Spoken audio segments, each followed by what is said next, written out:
Hello. അപ്പോൾ നമ്മുടെ polity സീരീസിൻ്റെ part 1 chapter 1ൻ്റെ part 2 നമ്മൾ കഴിഞ്ഞ പ്രാവശ്യം ഇടയ്ക്ക് വെച്ച് നിർത്തിയായിരുന്നു. ഞാൻ പറഞ്ഞ പോലെ എനിക്ക് കുറച്ച് ത്രോട്ട് പ്രോബ്ലം ഉണ്ടായിരുന്നുകൊണ്ടാണ്. ഇപ്പോഴും ഒരുപാട് മാറിയിട്ടില്ല, ഒരു 60% 70% ഇപ്പോഴും ഉണ്ട് പ്രശ്നം. എന്നാലും കുഴപ്പമില്ല, നമുക്കത് കുറച്ച് ഭാഗം കൂടിയല്ലേ ഉള്ളൂ. അപ്പോൾ ഇതൊരു ചെറിയ പാർട്ടായിരിക്കും, അതിൻ്റെ നമ്മൾ പറഞ്ഞു വന്നതിൻ്റെ ബാക്കി ഭാഗമല്ലേ ഉള്ളൂ. അപ്പോൾ നമ്മൾ പറഞ്ഞു നിർത്തിയത് ഓക്കെ. അപ്പോൾ നമുക്ക് ടൈമൊന്നും വേസ്റ്റ് ചെയ്യാത്ത ക്ലാസ്സിലോട്ട് കിടക്കാം. നിങ്ങൾ ശ്രദ്ധിച്ചിരിക്കുക കേട്ടോ, നിങ്ങൾ വളരെ നല്ല അറ്റൻഷനോട് കൂടി ഇരിക്കുക. നമ്മൾ നേരത്തെ പഠിച്ച കാര്യങ്ങൾ ഓർമ്മയില്ലയെന്ന് ഇപ്പം നിങ്ങൾക്ക് തോന്നുന്നുണ്ടെങ്കിൽ, ഇപ്പോൾ ഇത് കാണുമ്പോൾ തോന്നുന്നുണ്ടെങ്കിൽ ദയവ് ഇത് പോയിട്ട് അതൊന്നുകൂടെ കണ്ടിട്ട് വരിക. അതുപോലെ തന്നെ നിർബന്ധമായിട്ടും ഞാൻ നമ്മുടെ ചാനലിൻ്റെ പോസ്റ്റ് എന്ന് പറഞ്ഞ സെക്ഷനിൽ ഇടുന്ന ക്വിസുകൾ നിങ്ങൾ പോയിട്ട് ദയവ് ഇത് കാണും. ഇനിയിപ്പോൾ നിങ്ങൾക്കത് എങ്ങനെയാണ് കാണുന്നതെന്ന് മനസ്സിലായിട്ടില്ലെങ്കിൽ ഞാൻ കാണിച്ചു തരാം. നമ്മുടെ ചാനൽ ഇവിടെ ഉണ്ടല്ലോ. ഇപ്പോൾ നിങ്ങൾ ഫോണിൽ എടുത്ത് കഴിയുമ്പോൾ ഇങ്ങനെ നമ്മുടെ ചാനലിൽ പോകുമ്പോൾ വീഡിയോസ്, ഷോർട്സ്, പ്ലേലിസ്റ്റ് എന്ന് കാണുമല്ലോ ഇങ്ങനെ. അപ്പോൾ ഈ പോസ്റ്റിൽ പോവുക. പോസ്റ്റിൽ പോയി കഴിഞ്ഞാൽ ഞാനിങ്ങനെ ഇട്ടിട്ടുള്ള പോസ്റ്റുകൾ നിങ്ങൾക്ക് കാണാൻ പറ്റും. ഇങ്ങനെ ഓരോ പോളുകളും ഒക്കെ ഇട്ടിട്ടുണ്ട്. ഇത് വെറുതെ ഒരു തമാശയ്ക്ക് ഇട്ടാൽ കേട്ടോ, അതിന് കാര്യമായിട്ട് എടുക്കേണ്ട. അതേ ഇങ്ങനെ ചോദ്യങ്ങൾ കണ്ടോ. ഇപ്പോൾ which act establish in the presidency of Calcutta, അത് Hindu should be tried according to, അങ്ങനെ കുറേ ചോദ്യങ്ങളിടും. അപ്പോൾ ഈ ചോദ്യങ്ങൾ മുഴുവനെന്ന് പറഞ്ഞു കഴിഞ്ഞാൽ നമ്മുടെ ഈ ചാപ്റ്റേഴ്സിനുമായിട്ട് ബന്ധപ്പെട്ട് ഞാൻ പഠിപ്പിച്ച് പോകുന്ന ചാപ്റ്റേഴ്സ് സെക്ഷൻസിൻ്റെ അനുസരിച്ച് ഞാൻ ഈ ചോദ്യങ്ങൾ മുഴുവൻ നിങ്ങൾക്ക് ഇടുന്നത്. അതുകൊണ്ട് നിങ്ങളിത് നിർബന്ധമായിട്ടും പോയി അത് ട്രൈ ചെയ്യണം. എന്നാലേ നമ്മൾ പഠിച്ചതിന് ആ റിസൾട്ട് ഉണ്ടാവുള്ളൂ കേട്ടല്ലോ. എല്ലാം വേറെ ചാറ്റ് GPT അതൊന്നും വെച്ച് ഇടുന്ന ചോദ്യങ്ങളൊന്നും അല്ല, ഞാൻ തന്നെ ആ സെക്ഷൻ വായിച്ചിട്ട് ഇടുന്നതാണ്. കുറച്ച് കൺഫ്യൂസ്ഡ് ആയിട്ടൊക്കെ രീതിയിൽ ഓപ്ഷൻസൊക്കെ തന്ന് ഇടുന്നതാണ്. അതുകൊണ്ടൊരു മീഡിയം ലെവലിൽ ഒരുപാട് ബുദ്ധിമുട്ടുള്ള ടൈപ്പ് ചോദ്യങ്ങളൊന്നും അല്ല. നിങ്ങൾക്കിവിടെ നോക്കണ്ടോ. ഇപ്പോൾ which act introduce the board of control to manage the political affairs of the community. Direct ആയിട്ടുള്ള ക്വസ്റ്റ്യൻസും ഉണ്ട്, പക്ഷേ ഓപ്ഷൻസിൽ ഇത്തിരി ലെവൽ കൂട്ടി ഞാൻ ഇട്ടിട്ടുണ്ട്, നമുക്ക് കൺഫ്യൂഷൻ വരുന്ന രീതിയിൽ. അതുകൊണ്ട് നിങ്ങളിത് പോയിട്ട് സ്ഥിരമായിട്ട് ഇത് നിർബന്ധമായിട്ടും നമ്മൾ കാണുക. അപ്പോൾ നമുക്ക് എന്തായാലും ഇതിലോട്ട് കിടക്കാം, ക്ലാസ്സിലോട്ട് കിടക്കാം. ഓക്കെ, ക്വിസൊക്കെ അറ്റൻഡ് ചെയ്തല്ലോ. അപ്പോൾ നമ്മൾ പറഞ്ഞു നിർത്തിയത്, നമ്മൾ പറഞ്ഞുകൊണ്ടിരുന്നത് 1858 തൊട്ട് 1947 വരെയുള്ള നിയമനിർമ്മാണങ്ങളെക്കുറിച്ചായിരുന്നല്ലോ. അപ്പോൾ നമ്മൾ അവസാനം പറഞ്ഞു വൈസ്രോയുടെ എക്സിക്യൂട്ടീവ് കൗൺസിലിലോട്ട് ആദ്യമായിട്ട് ചേർന്ന ഇദ്ദേഹം സത്യേന്ദ്ര സിൻഹയാണ് അവിടെ നമ്മൾ പറഞ്ഞു നിർത്തിയത്. അപ്പോൾ അതോടുകൂടെ കൗൺസിൽസ് ആക്ടിൻ്റെ കാലം കഴിഞ്ഞു. ഞാൻ പറഞ്ഞിരുന്നു എന്താണ് ക്യൂനിൻ്റെ ഭരണത്തിൻ്റെ സമയത്ത് ഉള്ള പ്രധാനപ്പെട്ട 3 Cകൾ എന്ന് പറഞ്ഞാൽ 3 കൗൺസിൽസ് ആക്റ്റുകളാണ് അല്ലേ. 3 കൗൺസിൽസ് ആക്റ്റുകളാണ്. ഏതൊക്കെയാണ്? 1861-ലെയും 1892-ലെയും 1909-ലെയും. 1909-ലെയാണ് മോർലി മിൻഡോ റിഫോംസ് എന്നറിയപ്പെടുന്നത്, കമ്മ്യൂണൽ ഇലക്ട്രേറ്റ് ആണ്. എന്നാൽ അതിൻ്റെ അടിസ്ഥാനത്തിൽ തന്നെയാണ് സത്യേന്ദ്ര സിൻഹ വൈസ്രോയുടെ എക്സിക്യൂട്ടീവ് കൗൺസിൽ വന്നത്. ഓക്കെ, അപ്പോൾ ഒരു കണ്ടിന്യൂവേഷന് വേണ്ടി ഇത്രയും പറഞ്ഞതാണ്. ഇനി നമുക്ക് ഇതിലോട്ട് കടക്കാം. ഇനി നമ്മൾ കൗൺസിൽസ് ആക്ട് കഴിഞ്ഞു. ഇനി നമ്മൾ പതുക്കെ സ്വാതന്ത്ര്യലബ്ധിയുടെ അടുത്തോട്ട് നടന്നുകൊണ്ടിരിക്കുക അല്ലേ. അപ്പോൾ ഇനി ആകെ നമുക്ക് 3 സ്റ്റെപ്പുകളേ ഉള്ളൂ സ്വാതന്ത്ര്യത്തിൻ്റെ അടുത്തോട്ട്. ആ 3 സ്റ്റെപ്പുകളിൽ ആദ്യത്തേതാണ് 1919-ലെ ഗവൺമെൻറ് ഓഫ് ഇന്ത്യ ആക്റ്റും, പിന്നെ വരുന്നതാണ് 1935-ലെ ഗവൺമെൻറ് ഓഫ് ഇന്ത്യ ആക്റ്റും. ഓക്കെ, അപ്പോൾ 1919-ലെ ഗവൺമെൻറ് ഓഫ് ഇന്ത്യ ആക്ട് എന്ന് നമ്മൾ പറയുന്നത്, നമുക്കത് ഓർമ്മിച്ച് വെക്കാനായിട്ട് എനിക്കൊന്ന് കഴിഞ്ഞ ക്ലാസ്സിൽ ഞാൻ പറഞ്ഞിട്ടുണ്ടായിരുന്നു എന്ന് തോന്നുന്നു.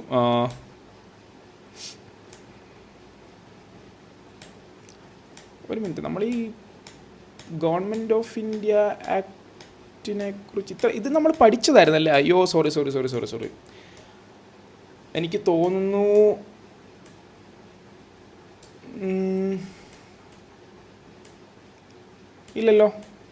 ഇല്ല, നമ്മളിതിനെക്കുറിച്ച് പറഞ്ഞിട്ടില്ല.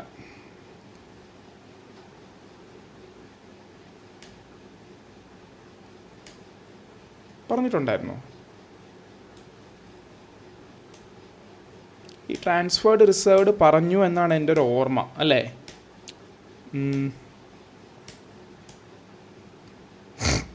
അതെ, നരേന്ദ്ര മണ്ഡൽ ഇല്ല, പറഞ്ഞിട്ടില്ല അല്ലേ, പറഞ്ഞിട്ടില്ലെന്ന് തോന്നുന്നു. ഓക്കെ, എന്തു ആവട്ടെ, നമുക്കത് പറഞ്ഞിട്ടില്ലെങ്കിൽ അങ്ങനെ ആവട്ടെ. പറഞ്ഞിട്ടില്ലെന്നാണ് എൻ്റെ തോന്നൽ. അപ്പോൾ 1919-ലെ ഗവൺമെൻറ് ഓഫ് ഇന്ത്യ ആക്ട് നമ്മൾ ഓർക്കേണ്ടത് ഏത് രീതിയിൽ നമ്മൾ ഓർക്കണം എന്ന് വെച്ച് കഴിഞ്ഞാൽ, നിങ്ങൾക്ക് 1918 സമയത്ത്, ആ സമയത്താണല്ലോ നമ്മുടെ ഒന്നാം ലോക മഹായുദ്ധം കഴിഞ്ഞത് അല്ലേ? അപ്പോൾ ആ ഒരു സമയം നിങ്ങൾ ഓർക്കണം. അതുപോലെ തന്നെ രണ്ടാം ലോക മഹായുദ്ധം കഴിഞ്ഞ ഏകദേശ ടൈമിലാണ് നമുക്കെന്ത് ഇവർ സ്വാതന്ത്ര്യം തന്നത്. ഇൻഡിപെൻഡൻസ് ആക്റ്റും വന്നത് രണ്ടാം ലോക മഹായുദ്ധം കഴിഞ്ഞ സമയത്താണ്. അപ്പോൾ ഈ രണ്ട് മഹായുദ്ധങ്ങളും നടക്കുന്ന സമയത്ത് ബ്രിട്ടീഷുകാർക്ക് ഒരു വെളിവ് വന്നു എന്ന് നിങ്ങൾ ചിന്തിക്കുക. അതിൽ ആദ്യത്തേത് വന്നത് ഒന്നാം ലോക മഹായുദ്ധം കഴിഞ്ഞ് ഒരു 1-1.5 വർഷത്തിനുള്ളിൽ, 2 വർഷത്തിനുള്ളിൽ, അതാണ് 1919 എന്ന് ചിന്തിക്കുക. അപ്പോൾ നിങ്ങൾക്ക് 1919 ആണ് ആദ്യത്തെ ഗവൺമെൻറ് ഓഫ് ഇന്ത്യ ആക്ട് എന്നുള്ള കാര്യം ഓർമ്മയിൽ നിൽക്കും. ഇനി അങ്ങനെയല്ല എന്നുണ്ടെങ്കിൽ ജാലിയൻ വാലാബാഗിൻ്റെ വർഷം എന്നുള്ള രീതിയിലും ഓർത്താൽ മതി. അതിൻ്റെ അടുത്തുള്ള സമയമൊന്നും ഓർത്താൽ മതി. അപ്പോൾ നമുക്ക് 1919 എന്താണ് ഉണ്ടായെന്ന് നോക്കാം. അപ്പോൾ ഈ 1919 ഗവൺമെൻറ് ഓഫ് ഇന്ത്യ ആക്ടിനെ കുറിച്ച് നിങ്ങൾ സംസാരിക്കുമ്പോൾ ഫസ്റ്റ് ആൻഡ് ഫോർമോസ്റ്റ് നിങ്ങൾ ഓഗസ്റ്റ് 20, 1917 എന്ന തീയതി ഓർക്കണം കേട്ടോ. ഓഗസ്റ്റ് 20, 1917 എന്നൊരു തീയതി ഓർക്കണം. ഈ 20-ാം തീയതിക്ക് വളരെ ഇമ്പോർട്ടൻസ് ഉണ്ട്, ഞാൻ പിന്നെ പറഞ്ഞുതരാം. അപ്പോൾ ഇതിനെ മൊണ്ടാഗു ചെംസ്ഫോർഡ് റിഫോംസ് എന്നാണ് വിളിക്കുന്നത്. അപ്പോൾ ഞാൻ നേരത്തെ ക്ലാസ്സിൽ പറഞ്ഞ പോലെ ആരുടെ പേരായിരിക്കും ആദ്യം എഴുതുക? സെക്രട്ടറി ഓഫ് സ്റ്റേറ്റിൻ്റെ പേരായിരിക്കും ആദ്യം എഴുതുക. മൊണ്ടാഗു പവർ കൂടുതലുള്ളതുകൊണ്ട് ഞാൻ പറഞ്ഞു. ചെംസ്ഫോർഡ് എന്ന് പറഞ്ഞാൽ വൈസ്രോയ് ആണ്, അതുകൊണ്ട് മൊണ്ടാഗു ചെംസ്ഫോർഡ് റിഫോംസ് എന്നാണ് പറയുന്നത്. അപ്പോൾ ഈ ഓഗസ്റ്റ് 20-ാം തീയതി ഒരു വെളുപ്പാങ്കാലത്ത് ബ്രിട്ടീഷ് ഗവൺമെൻറ്റിനൊരു ബോധോദയം സംഭവിച്ചു. അതാണ് ഇവിടെ എഴുതി വച്ചിരിക്കുന്നത്. എന്താണ്? The British government declared four the first time that its objective was the gradual introduction of responsible government in India. അതായത് ഇന്ത്യയിൽ വളരെ ഉത്തരവാദപരമായ ഒരു സർക്കാർ, ഒരു ഗവൺമെൻറ്റിനെ കൊണ്ടുവരിക എന്നുള്ളതാണ് എന്താണ് ബ്രിട്ടീഷ് ഗവൺമെൻറ്റിൻ്റെ ഉദ്ദേശമെന്ന് ഡിക്ലെയർ ചെയ്തു. മനസ്സിലായോ? അപ്പോൾ ആ ഉത്തരവാദപരമായിട്ടുള്ള എന്നുള്ള വാക്കിൽ അതിൻ്റെ അർത്ഥം എന്ന് പറഞ്ഞു കഴിഞ്ഞാൽ പലതാണ്. എന്ന് വെച്ചാൽ പൂർണ്ണമായിട്ട് ഇന്ത്യക്ക് ഭരണം നൽകുന്നു എന്നുള്ളതല്ല. അങ്ങനെ നമുക്കൊരു പോസിറ്റീവ് ആസ്പെക്റ്റിൽ നമുക്കിത് കാണാൻ പറ്റില്ല. പൂർണ്ണമായിട്ട് ഭരണം നൽകുന്ന രീതിയിലായിരുന്നെങ്കിൽ ആ സമയത്തൊക്കെ ആണല്ലോ ഹോം റൂൾ മൂവ്മെൻറ്റും ഇതിന് ശേഷം നിസ്സഹകരണ പ്രസ്ഥാനമൊക്കെ വളരെ കൊടുമ്പിരി കൊണ്ടത്. അങ്ങനെ വരേണ്ട കാര്യമില്ല. പക്ഷേ ബ്രിട്ടൻ്റെ പെർസ്പെക്റ്റീവിൽ വളരെ കൺട്രോൾഡ് ആയിട്ടുള്ള രീതിയിൽ ഇന്ത്യക്കാരെ ഭരണത്തിലോട്ടും ഭരണപരമായ കാര്യങ്ങൾ ഇടപെടിക്കുന്നതിലോട്ടും കൊണ്ടുവരുന്നതോടുകൂടി ഇന്ത്യക്കാർ കുറച്ച് തണുക്കും എന്നുള്ള കാൽക്കുലേഷനാണ് അവരുടെ കാൽക്കുലേഷൻ. അപ്പോൾ അതിനനുസരിച്ചാണ് ഈ 1917 ഓഗസ്റ്റ് 20-ാം തീയതിയിൽ ഇങ്ങനെ ഒരു ഡിക്ലറേഷൻ വന്നത്. അപ്പോൾ ഡിക്ലറേഷൻ്റെ ഡേറ്റും ഈ ഡിക്ലറേഷൻ്റെ പിന്നിലുള്ള ഇൻറ്റൻഷനും വളരെ ഇമ്പോർട്ടൻ്റ് ആണ്. അത് നിങ്ങൾ ഓർത്തിരിക്കേണ്ടതാണ്. ഓക്കെ, അപ്പോൾ നമുക്ക് കാര്യത്തിലോട്ട് കടക്കാം. അപ്പോൾ 1919 ഈ ഗവൺമെൻറ് ഓഫ് ഇന്ത്യ ആക്റ്റിൽ നിങ്ങൾ പ്രധാനമായിട്ടും ചിന്തിക്കേണ്ടത് എന്താണെന്ന് വെച്ച് കഴിഞ്ഞാൽ 2 കാര്യമാണ്. ഒന്ന്, classification into central subjects and provincial subjects. അതായത് പതുക്കെ നമ്മുടെ ഇന്നത്തെ ഇന്ത്യയിൽ എങ്ങനെയാണോ ഭരണം നടക്കുന്നത് അതിൻ്റെ ഒരു ലാഞ്ചന, അതിൻ്റെ ഒരു ബർത്ത്, മനസ്സിലായോ? അതിൻ്റെ ഒരു പിറവിയാണിത്. പിറവി. അപ്പോൾ classification into central subjects and provincial subjects. Central കേന്ദ്രീകൃതമായിട്ടുള്ള ഭരണത്തിൽ നിർണ്ണയിക്കേണ്ട എന്താണോ അത് സെൻട്രൽ സബ്ജക്ട്സും, പ്രവിശ്യകളിൽ ഭരിക്കേണ്ട എന്താണോ അത് പ്രൊവിൻഷ്യൽ സബ്ജക്റ്റും. ഇനി ഇതിലേറ്റവും ഇമ്പോർട്ടൻ്റ് കാര്യം എന്താണെന്നറിയോ? പ്രൊവിൻഷ്യൽ സബ്ജക്റ്റിൽ തന്നെ എന്താണ് 2ആയിട്ട് തിരിച്ചിട്ടുണ്ട്. പ്രൊവിൻഷ്യൽ സബ്ജക്ട്സിനെ 2ആക്കി. അത് വളരെ ഇമ്പോർട്ടൻ്റാണ്. ഇത് പഠിച്ചു പോകേണ്ടത് എങ്ങനെയാണെന്ന് നിങ്ങൾ വ്യക്തമായിട്ട് കേട്ടോ. ഈ പ്രൊവിൻഷ്യൽ സബ്ജക്ട്സിനെ 2ആക്കി തിരിച്ചതിൽ ഫസ്റ്റ് റിസർവ്ഡ് സബ്ജക്ട്സ് തന്നെ നമുക്ക് പഠിക്കാം. റിസർവ്ഡ് എന്നും ട്രാൻസ്ഫേർഡ് എന്നും 2 സബ്ജക്റ്റ് ആക്കിയാണ് പ്രൊവിൻഷ്യൽ സബ്ജക്ട്സിനെ തിരിച്ചത്. അതിൽ റിസർവ്ഡ് സബ്ജക്ട്സ് നമുക്ക് ഫസ്റ്റ് പറയാം. കാരണം എന്താ? റിസർവ്ഡ് എന്ന് പറഞ്ഞ ഇംഗ്ലീഷ് വാക്കിൻ്റെ അർത്ഥം എന്താ? നമ്മൾ ട്രെയിനിൽ സീറ്റ് റിസർവ് ചെയ്യുക എന്ന് പറഞ്ഞാൽ എന്താ? ഒതുക്കി വെക്കുക, ഒരു പ്രത്യേക ആൾക്കാർക്ക് വേണ്ടി ഒതുക്കി വെക്കുക. അങ്ങനെ ഒതുക്കി വെച്ച ഒരു സബ്ജക്റ്റാണ് റിസർവ്ഡ് സബ്ജക്റ്റ്. കാരണം എന്താ? ഇത് താഴെ എഴുതിയിരിക്കുന്നത് നോക്കിയേ, governor plus his executive council. അതായത് ഈ പ്രൊവിൻസിനകത്താണല്ലോ ട്രാൻസ്ഫേർഡ് എന്നും റിസർവ്ഡ് എന്നും പറഞ്ഞ് ഭരിക്കുന്ന സബ്ജക്റ്റുകളെ 2ആയിട്ട് തിരിച്ചിരുന്നത്. ആ പ്രൊവിൻസിനകത്തെ ഗവർണറും അദ്ദേഹത്തിൻ്റെ എക്സിക്യൂട്ടീവ് കൗൺസിൽ, അതായത് വളരെ കുറച്ച് ആൾക്കാരുള്ള അദ്ദേഹത്തിൻ്റെ എക്സിക്യൂട്ടീവ് കൗൺസിൽ ഉണ്ടല്ലോ, അവരും കൂടെ മാത്രം തീരുമാനം എടുക്കുന്ന ചില വിഷയങ്ങൾ. അപ്പോൾ എന്താ? അത് കുറച്ചുകൂടെ കൺട്രോൾഡ് ആയിട്ടുള്ള വിഷയങ്ങളാണെന്ന് അതിൻ്റെ അർത്ഥം. അതിനകത്ത് കുറച്ച് ബ്രിട്ടീഷുകാരുടെ താല്പര്യങ്ങൾ കൂടുതലുള്ള വിഷയങ്ങളാണെന്നാണ് അതിൻ്റെ അർത്ഥം. മനസ്സിലായോ? തന്ത്രപ്രധാനമായ വിഷയങ്ങളാണെന്നാണ് അതിൻ്റെ അർത്ഥം. അപ്പോൾ അങ്ങനെ റിസർവ് ചെയ്ത് വെച്ചിരിക്കുന്ന ചില കാര്യങ്ങൾ. അപ്പോൾ ഫസ്റ്റ് എന്താ, റിസർവ് ചെയ്ത് വെച്ചിരിക്കുന്നു. ആർക്ക് റിസർവ് ചെയ്ത് വെച്ചിരിക്കുന്നു? ഗവർണറിനും അദ്ദേഹത്തിൻ്റെ എക്സിക്യൂട്ടീവ് കൗൺസിലിനും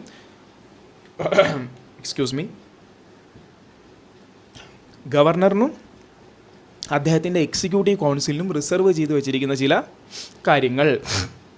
അതുപോലെ തന്നെ ഇപ്പുറത്ത് എന്താ, ട്രാൻസ്ഫേർഡ് സബ്ജക്ട്സ്. ട്രാൻസ്ഫേർഡ് എന്ന് പറഞ്ഞു കഴിഞ്ഞാൽ ഗവർണറും ministers responsible to the legislative കൗൺസിലും. ഇവിടെ എന്താ, മിനിസ്റ്റേഴ്സ്, അതായത് ഈ ലെജിസ്ലേറ്റീവ് കൗൺസിലിനകത്തുള്ള മിനിസ്റ്റേഴ്സ്, അവിടെ കുറച്ച് ഇന്ത്യക്കാരുടെ സ്വാധീനം കൂടുതലാണ്.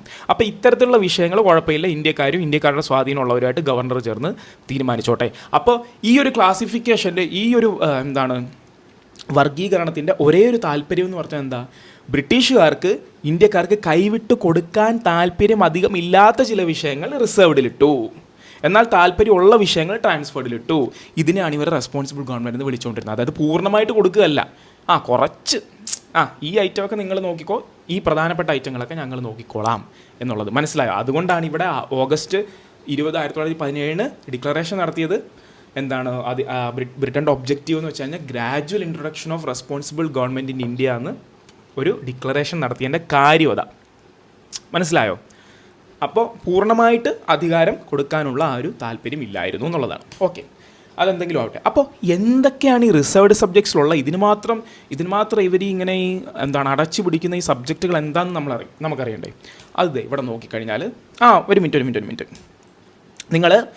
നിങ്ങളിപ്പോൾ നോട്ട്സ് നിങ്ങളിപ്പോൾ പ്രിപ്പയർ ചെയ്യുന്നുണ്ടെങ്കിൽ ഗവൺമെൻറ് ഓഫ് ഇന്ത്യ ആക്ട് 1935 എന്ന് എഴുതിയല്ലോ, ഈ ഓഗസ്റ്റ് 20, 1917 എഴുതിയല്ലോ. അതോടൊപ്പം തന്നെ അടുത്ത ബുള്ളറ്റ് പോയിൻ്റായിട്ട് എഴുതുന്നത് പ്രൊവിൻഷ്യൽ സബ്ജക്ട്സ്, പ്രവിശ്യകളിൽ ട്രാൻസ്ഫേർഡ് എന്ന് റിസർവ്ഡ് എന്നത് ഇങ്ങനെ രണ്ടായിട്ട് പിരിച്ച് അധികാരത്തിനെ കൊടുത്തതും അതുമാണല്ലോ എഴുതിയത്. ഇനി നിങ്ങൾ അടുത്ത മെയിൻ പോയിൻ്റായിട്ട് എഴുതേണ്ടത് ഈ വാക്കാ, ഡയാർക്കി. കാരണം ഈ സിസ്റ്റം ഉണ്ടല്ലോ, നമ്മളിപ്പോൾ ഇത്ര നേരം പറഞ്ഞുകൊണ്ടിരുന്ന ഈ സിസ്റ്റം, ഇതിന് വിളിക്കുന്നവർ ഡയാർക്കി എന്നാണ്. അപ്പോൾ ഈ ഡയാർക്കി എന്ന വാക്ക് വളരെ ഇമ്പോർട്ടൻ്റ് ആണ്. അതായത് ഒരു ഗ്രീക്ക് വേർഡിൽ നിന്ന് അതുണ്ടായത്, ഡയാർക്കി എന്ന് പറഞ്ഞാൽ. ഡൈ എന്ന് പറഞ്ഞാൽ ഗ്രീക്കിൽ 2 എന്നാണ് അർത്ഥം, ആർക്കി എന്ന് പറഞ്ഞു കഴിഞ്ഞാൽ ഭരണം. അതുകൊണ്ടാണ് അനാർക്കി എന്ന് പറഞ്ഞ വാക്ക് നിങ്ങൾ കേട്ടിട്ടില്ല. അനാർക്കി എന്ന് പറഞ്ഞാൽ എന്താ, അരാജകത്വം വാഴുന്നു, അതപ്പോൾ വാഴുന്നു, ഭരിക്കുന്നു എന്നുള്ള അർത്ഥമാണ് ആർക്കി എന്ന് പറഞ്ഞ വാക്കിന്. ഡൈ എന്ന് പറഞ്ഞാൽ 2.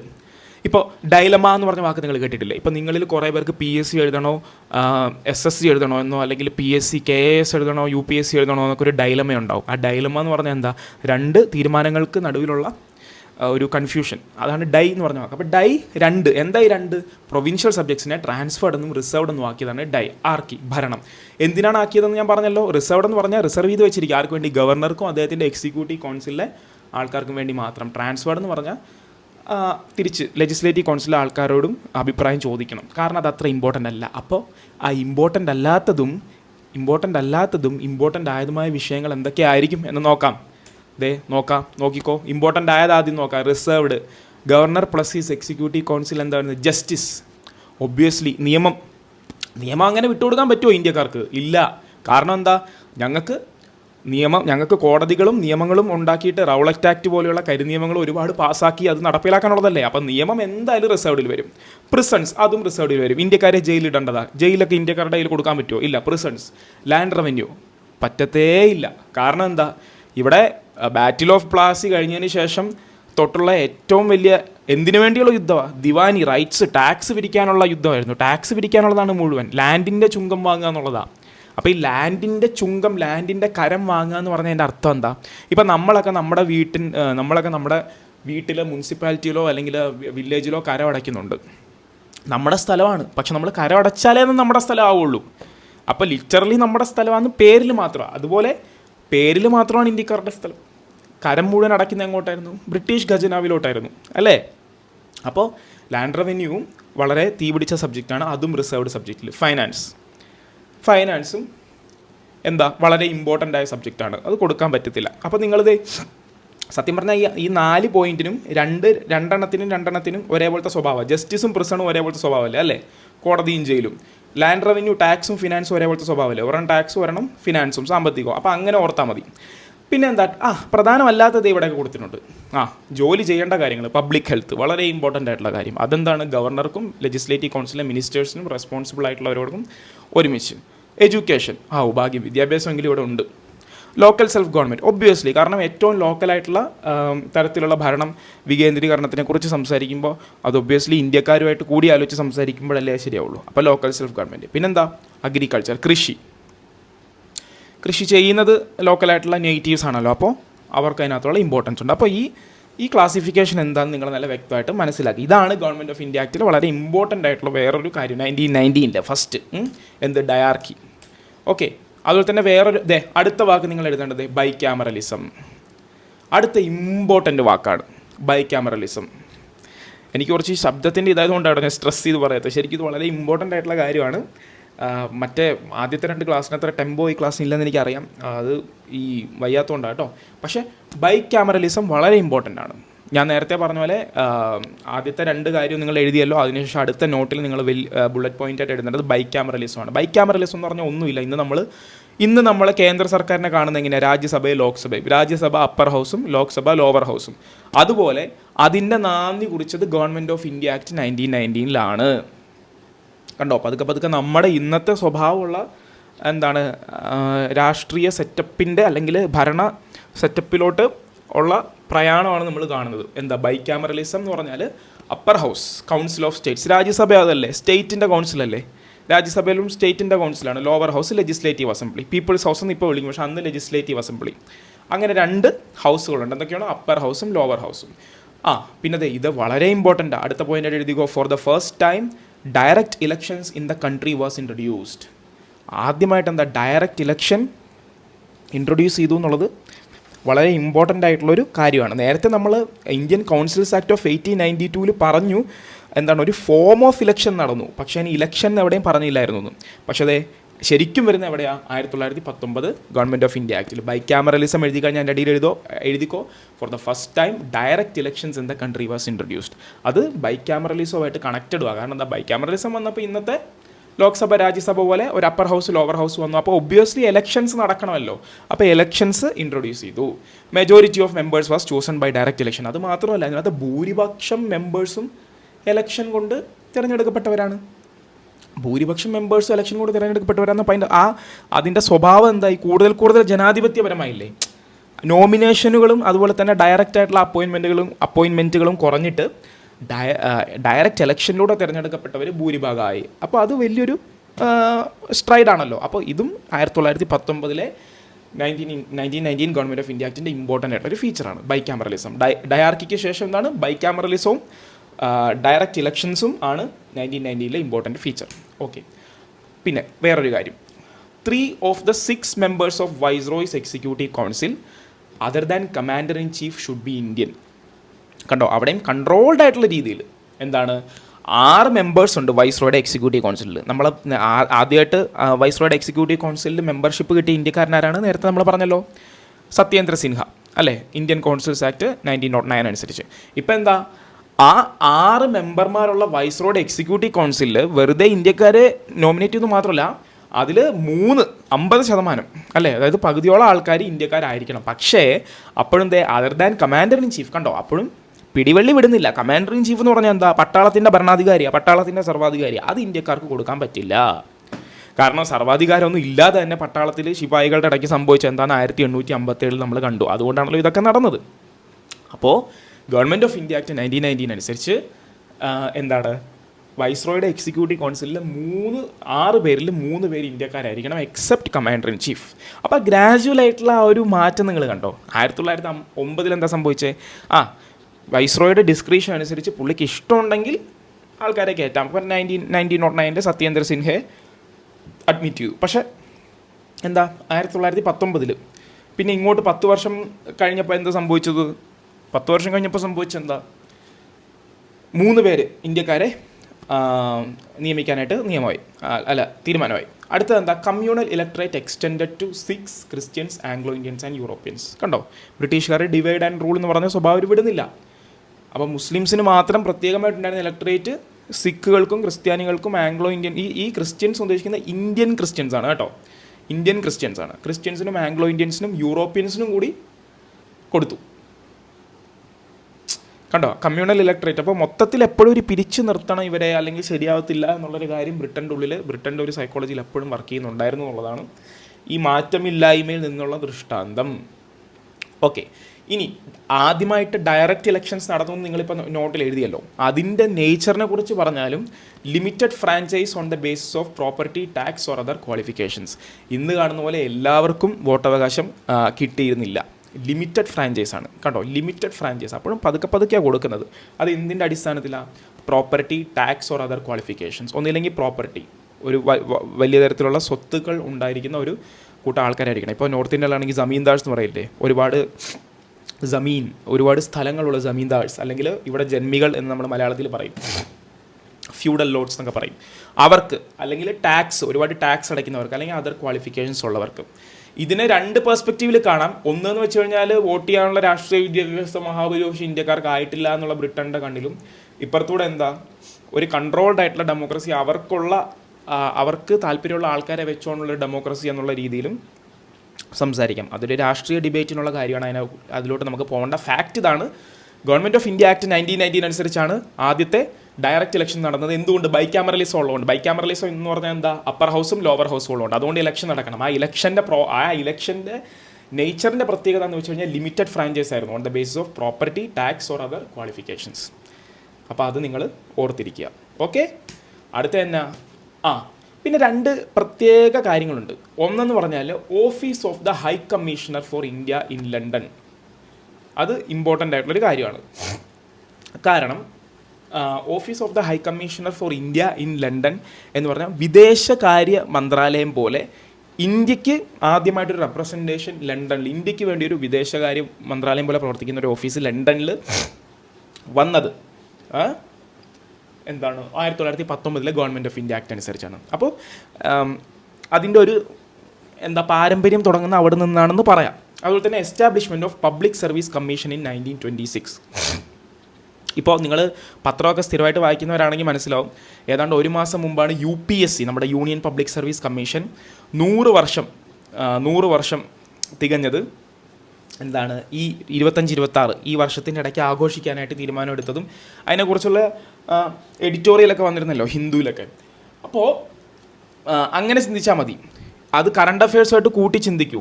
അപ്പോൾ ഈ വർഷം 100 വർഷം ആണ്, 100ാമത്തെ വർഷം ആഘോഷിക്കുന്നതാണ് UPSC. അടുത്ത വർഷം ആഘോഷിക്കാൻ പോവാണ്, 25-26 ആഘോഷിക്കാൻ പോവാണ് 100 വർഷം. അപ്പോൾ എന്താ? 1926 എന്ത് വന്നത്? പബ്ലിക് സർവീസ് കമ്മീഷൻ വന്നത്.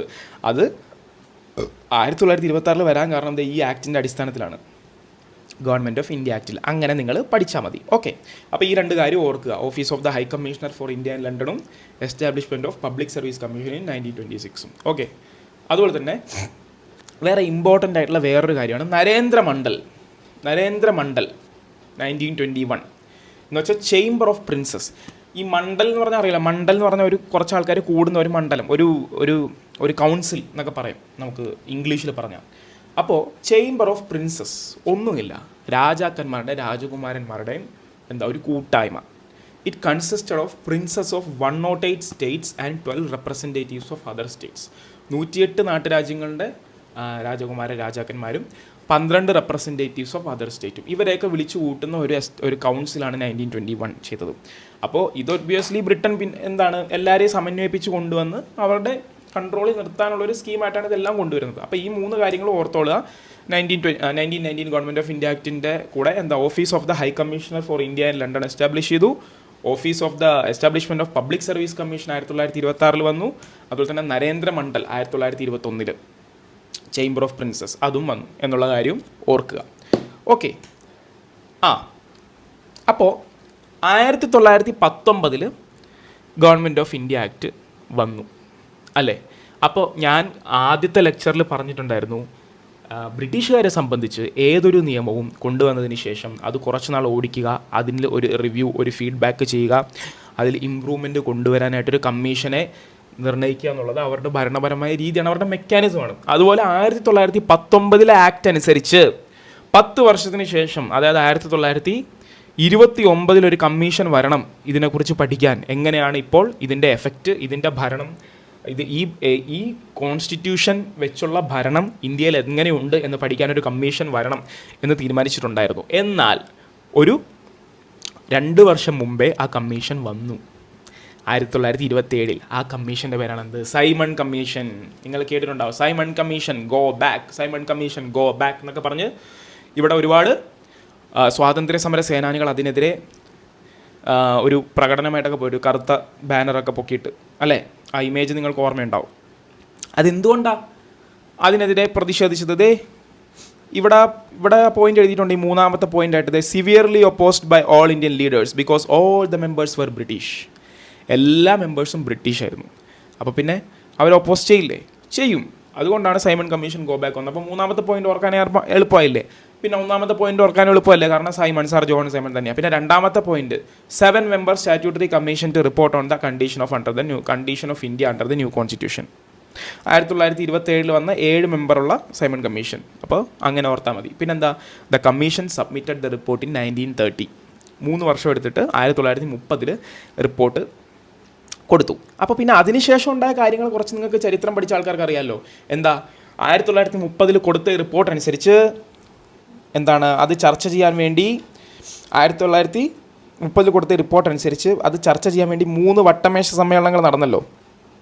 3 വട്ടമേശ സമ്മേളനങ്ങൾ നടന്നു ലണ്ടനിൽ അല്ലേ. ഈ 3 വട്ടമേശ സമ്മേളനങ്ങളിൽ ഇന്ത്യൻ പ്രതിനിധികളുമായിട്ടും ബാക്കിയുള്ള പ്രവിശ്യകളുടെ പ്രതിനിധികളുമായിട്ടും എല്ലാം ചർച്ച ചെയ്തതിൻ്റെ നീണ്ട ചർച്ചകളുടെ അടിസ്ഥാനത്തിൽ ഒരു വൈറ്റ് പേപ്പർ, ഒരു ധവളപത്രം ഇറക്കി. അതിനെ വിളിച്ചിരുന്നത് white paper on constitutional reforms എന്നാണ്. അതായത് ഭരണഘടനാപരമായിട്ട് ഇനി എന്തൊക്കെ റിഫോംസ് കൊണ്ടുവരണം എന്നുള്ളതിനെക്കുറിച്ചുള്ള വൈറ്റ് പേപ്പർ. ആ വൈറ്റ് പേപ്പറിൻ്റെ അടിസ്ഥാനത്തിലാണ്, അതിൻ്റെ റെക്കമെൻഡേഷൻസിൻ്റെ അടിസ്ഥാനത്തിലാണ് പിന്നെ 1935 ഉള്ള നമ്മുടെ വന്നത്, ഗവൺമെൻറ് ഓഫ് ഇന്ത്യ ആക്ട് വന്നത്. ഓക്കെ, അപ്പോൾ അത് നിങ്ങൾ മനസ്സിലാക്കണം. 1935 ഗവൺമെൻറ് ഓഫ് ഇന്ത്യ ആക്ട് വന്നത് ഈ വൈറ്റ് പേപ്പറിൻ്റെ അടിസ്ഥാനത്തിലാണ്. വട്ടമേശ സമ്മേളനങ്ങൾക്ക് ശേഷമുള്ള. ഓക്കെ, അപ്പോൾ ഇതിൻ്റെ ഇടയിൽ കൂടെ വേറൊരു കാര്യം നടന്നു. ഈ 1932 കമ്മ്യൂണൽ അവാർഡ് നിങ്ങൾ ഓർക്കണമെങ്കിൽ 1932 എന്ന് പറഞ്ഞ വർഷം ഓർക്കുക. ഇത് റാംസെ മക്ഡൊണാൾഡ് എന്ന് പറഞ്ഞ പേരെഴുതി വെക്കുക. Ramsay MacDonald. അതുപോലെ തന്നെ പ്രധാനമായിട്ടും 2 ആൾക്കാർ, ഗാന്ധിജി, അംബേദ്കർ. ഇവരാണ് മെയിൻ ഇതിനായിട്ടുള്ള ആക്ടേഴ്സ്. അതെന്തുകൊണ്ടാണെന്ന് പറഞ്ഞുതരാം. അതായത് ബ്രിട്ടീഷുകാർ ഡിവൈഡ് ആൻഡ് റൂളിൻ്റെ പരിപാടി അവർ വിടാനായിട്ട് അവർക്ക് താല്പര്യമേ ഇല്ല എന്ന് ഞാൻ പറഞ്ഞിരുന്നു. അതിൻ്റെ ഒരു കണ്ടിന്യൂഷൻ തന്നെയായത്. എന്താ സംഭവിച്ചതെന്ന് വെച്ച് കഴിഞ്ഞാൽ 1932 ഓഗസ്റ്റ് തന്നെയാണ് announced by the then British prime minister Ramsay MacDonald. എന്താണ് ചെയ്തത്? Continued the separate electorates for Muslims, Christians, Sikhs, Anglo Indians and also extended it to the depressed classes, scheduled caste. നമുക്കറിയാം അംബേദ്കർജി ആ സമയത്ത് അധസ്ഥിത വർഗത്തിനും ദളിത് സമൂഹത്തിന് വേണ്ടിയിട്ടൊക്കെ ഒരുപാട് പോരാടുന്ന സമയമാണ്. അപ്പോൾ പുള്ളിക്കാരെ നോക്കുമ്പോൾ സെപ്പറേറ്റ് ഇലക്ട്രേറ്റ് എന്ന് പറഞ്ഞു കഴിഞ്ഞാൽ മുസ്ലിംസ്, ക്രിസ്ത്യൻസ്, സിഖ്സ്, ആംഗ്ലോ ഇവർക്ക് കൊടുത്തിട്ടുണ്ട്. പക്ഷേ ആക്ച്വലി ഇവരെക്കാളൊക്കെ ശരിക്കും പുറകിൽ നിൽക്കുന്ന ദളിതരും ഷെഡ്യൂൾഡ് കാസ്റ്റ്, ഷെഡ്യൂൾഡ് ട്രൈബ് ആയിട്ടുള്ള ആൾക്കാരാണ്. അവർക്ക് സെപ്പറേറ്റ് ഇലക്ട്രേറ്റ് ഇല്ല. അപ്പോൾ അതിൽ അദ്ദേഹത്തിന് ഒരു ന്യായീകരണം തോന്നിയില്ല. മനസ്സിലായില്ലേ? താല്പര്യങ്ങൾ സംരക്ഷിക്കാൻ വേണ്ടി മുസ്ലിങ്ങൾക്കും ക്രിസ്ത്യാനികൾക്കും സിഖുകൾക്കും ആംഗ്ലോ ഇന്ത്യൻസിനും കൊടുക്കുന്നുണ്ടെങ്കിൽ അത് വളരെയേറെ അത് അർഹിക്കുന്ന ദളിതർക്കും വേണ്ടേ എന്നുള്ളത് അദ്ദേഹത്തിൻ്റെ ഒരു ചോദ്യമാണ്. അതിൽ നിന്ന് ഉയർന്ന ആ ഒരു റെക്കമെൻഡേഷൻ അനുസരിച്ചാണ് ഡിപ്രസ്ഡ് ക്ലാസ്സസിന് ഇത് കൊടുക്കണം എന്നുള്ള കാര്യം വന്നത്. എന്നാൽ Gandhiji's disappointment and difference of opinion with BR Ambedkar. മഹാത്മാഗാന്ധിജിക്ക് ഇതിനോട് താല്പര്യമുണ്ടായിരുന്നില്ല. കാരണം ഗാന്ധിജിയുടെ അഭിപ്രായത്തിൽ അത്തരത്തിൽ ഒരു സെപ്പറേഷൻ വന്നാൽ ഹിന്ദു സമൂഹത്തിൽ ഒരു വിള്ളലുണ്ടാവും. ഹിന്ദു സമൂഹത്തിൽ വിള്ളലുണ്ടാവുന്നത് ഗാന്ധിജി അതിന് അനുകൂലമായിരുന്നില്ല. ഇതാണ് ഗാന്ധിജിയും അംബേദ്കറും തമ്മിലുള്ള ഈ 1932 കമ്മ്യൂണൽ അവാർഡുമായിട്ട് ബന്ധപ്പെട്ടുണ്ടായിരുന്ന തർക്കം. ഈ തർക്കം എവിടെ ചെന്ന് അവസാനിച്ചു എന്ന് പറഞ്ഞു കഴിഞ്ഞാൽ നിങ്ങൾ നോക്കിയാൽ മതി. പൂന പാക്റ്റിൽ അവസാനിച്ചത്. അതായത് ഈ 1932 സമയത്തിൽ പൂനെയിലെ ഏർവാഡ ജയിലിലായിരുന്നു ഗാന്ധിജി. അപ്പോൾ ഈ ഒരു സംഭവം നടക്കുന്നത് കൊണ്ടും അംബേദ്കറിൻ്റെ ഈ ഒരു പിടിവാശി നിൽക്കുന്നത് കൊണ്ടും, അംബേദ്കറിൻ്റെ പിടിവാശി നമുക്ക് പറയാൻ പറ്റില്ല, അംബേദ്കർ ജിയുടെ ഭാഗത്ത് നോക്കുമ്പോൾ അദ്ദേഹത്തിൻ്റെ ഭാഗം ശരിയും. എന്നാൽ ഗാന്ധിജി പറയുമ്പോൾ ഗാന്ധിജി കുറച്ചും കൂടെ വിഷണറി ആയിട്ട് ചിന്തിച്ചതാണ്, കുറച്ചുകൂടെ ഫ്യൂച്ചറിസ്റ്റിക് ആയിട്ട് ചിന്തിച്ചതാണ് ഹിന്ദു സമൂഹം ഡിവൈഡഡ് ആവണ്ടെന്ന് വിചാരിച്ചിട്ട്. അപ്പോൾ അദ്ദേഹത്തിൻ്റെ ഭാഗത്ത് നോക്കുമ്പോൾ അദ്ദേഹത്തിൻ്റെ ശരികളുണ്ട്. ഇതിൽ സത്യം ഇതിൻ്റെയൊക്കെ ഇടയ്ക്ക് എവിടെയാണ് അതെല്ലാം നമുക്ക് അന്വേഷിക്കേണ്ടത്. നമുക്കിപ്പോൾ അതിൻ്റെ ഡീറ്റെയിൽസ് ആണ്. ഓക്കെ, അപ്പോൾ ഇത് ചെന്ന് അവസാനിച്ചെവിടെയാണ്? അപ്പോൾ 1932 സമയത്ത് ഏർവാദ ജയിലിൽ ഉണ്ടായിരുന്ന ആളാണ് ഗാന്ധിജി. അപ്പോൾ ഗാന്ധിജി എന്ത് ചെയ്തു? ഇതിനെതിരെ അദ്ദേഹത്തിന് അറിയുന്ന സമരമുറ എന്താണ് fast until death. Fast until Gandhiji started fast until death at Poona's Yerwada jail. പൂനെയിലെ യാർവാദ ജയിലിൽ അദ്ദേഹം മരണം വരെ നിരാഹാരം കിടക്കുകയുണ്ടായി. പക്ഷേ അതിൻ്റെ കുറേ ഡീറ്റെയിൽസ് ഉണ്ട്, നമുക്ക് ഹിസ്റ്ററി പഠിക്കും പറയാം. എന്തായാലും അത് ended with the agreement between Congress and B R Ambedkar. അവസാനം ഒരു ഒത്തുതീർപ്പിലെത്തി കോൺഗ്രസും ബി ആർ അംബേദ്കറും തമ്മിൽ. എന്തായിരുന്നു ഒത്തുതീർപ്പ്? രണ്ടുപേരുടെയും ആശങ്കകൾ ഉൾക്കൊള്ളുന്ന രീതിയിലുള്ള ഒരു ഒത്തുതീർപ്പായിരുന്നു അത്. ആ ഒത്തുതീർപ്പ് എന്താണെന്ന് വെച്ച് കഴിഞ്ഞാൽ retained the Hindu joint electorate and gave reserved seats to the depressed classes. മനസ്സിലായോ? ഇതാണ് പൂന പാക്ട്. അതായത് സെപ്പറേറ്റ് ഇലക്ട്രേറ്റ് ആയിട്ട് പോകണ്ട, ഹിന്ദു ജോയിൻറ്റ് ഇലക്ട്രേറ്റ് അതുപോലെ തന്നെ നിൽക്കട്ടെ ഗാന്ധിജിയുടെ ആഗ്രഹപ്രകാരം. പക്ഷേ അംബേദ്കർജിയുടെ ആഗ്രഹം ഉൾക്കൊള്ളിക്കാൻ എന്താ ചെയ്തത്? റിസർവേഷൻ കൊടുത്തു. റിസർവ്ഡ് സീറ്റ്സ് ആയിട്ടിരിക്കുന്നത്. ആ സീറ്റ്സിൽ ഈ ബാക്ക്വേർഡ് ക്ലാസ്സസും എന്താണ് ഷെഡ്യൂൾഡ് കാസ്റ്റ്, ഷെഡ്യൂൾഡ് ട്രൈബ് അതുപോലുള്ള മറ്റ് അബോറിജിനൽ ആയിട്ടുള്ള ആൾക്കാരും മത്സരിക്കട്ടെ എന്നുള്ള തീരുമാനം വന്നു.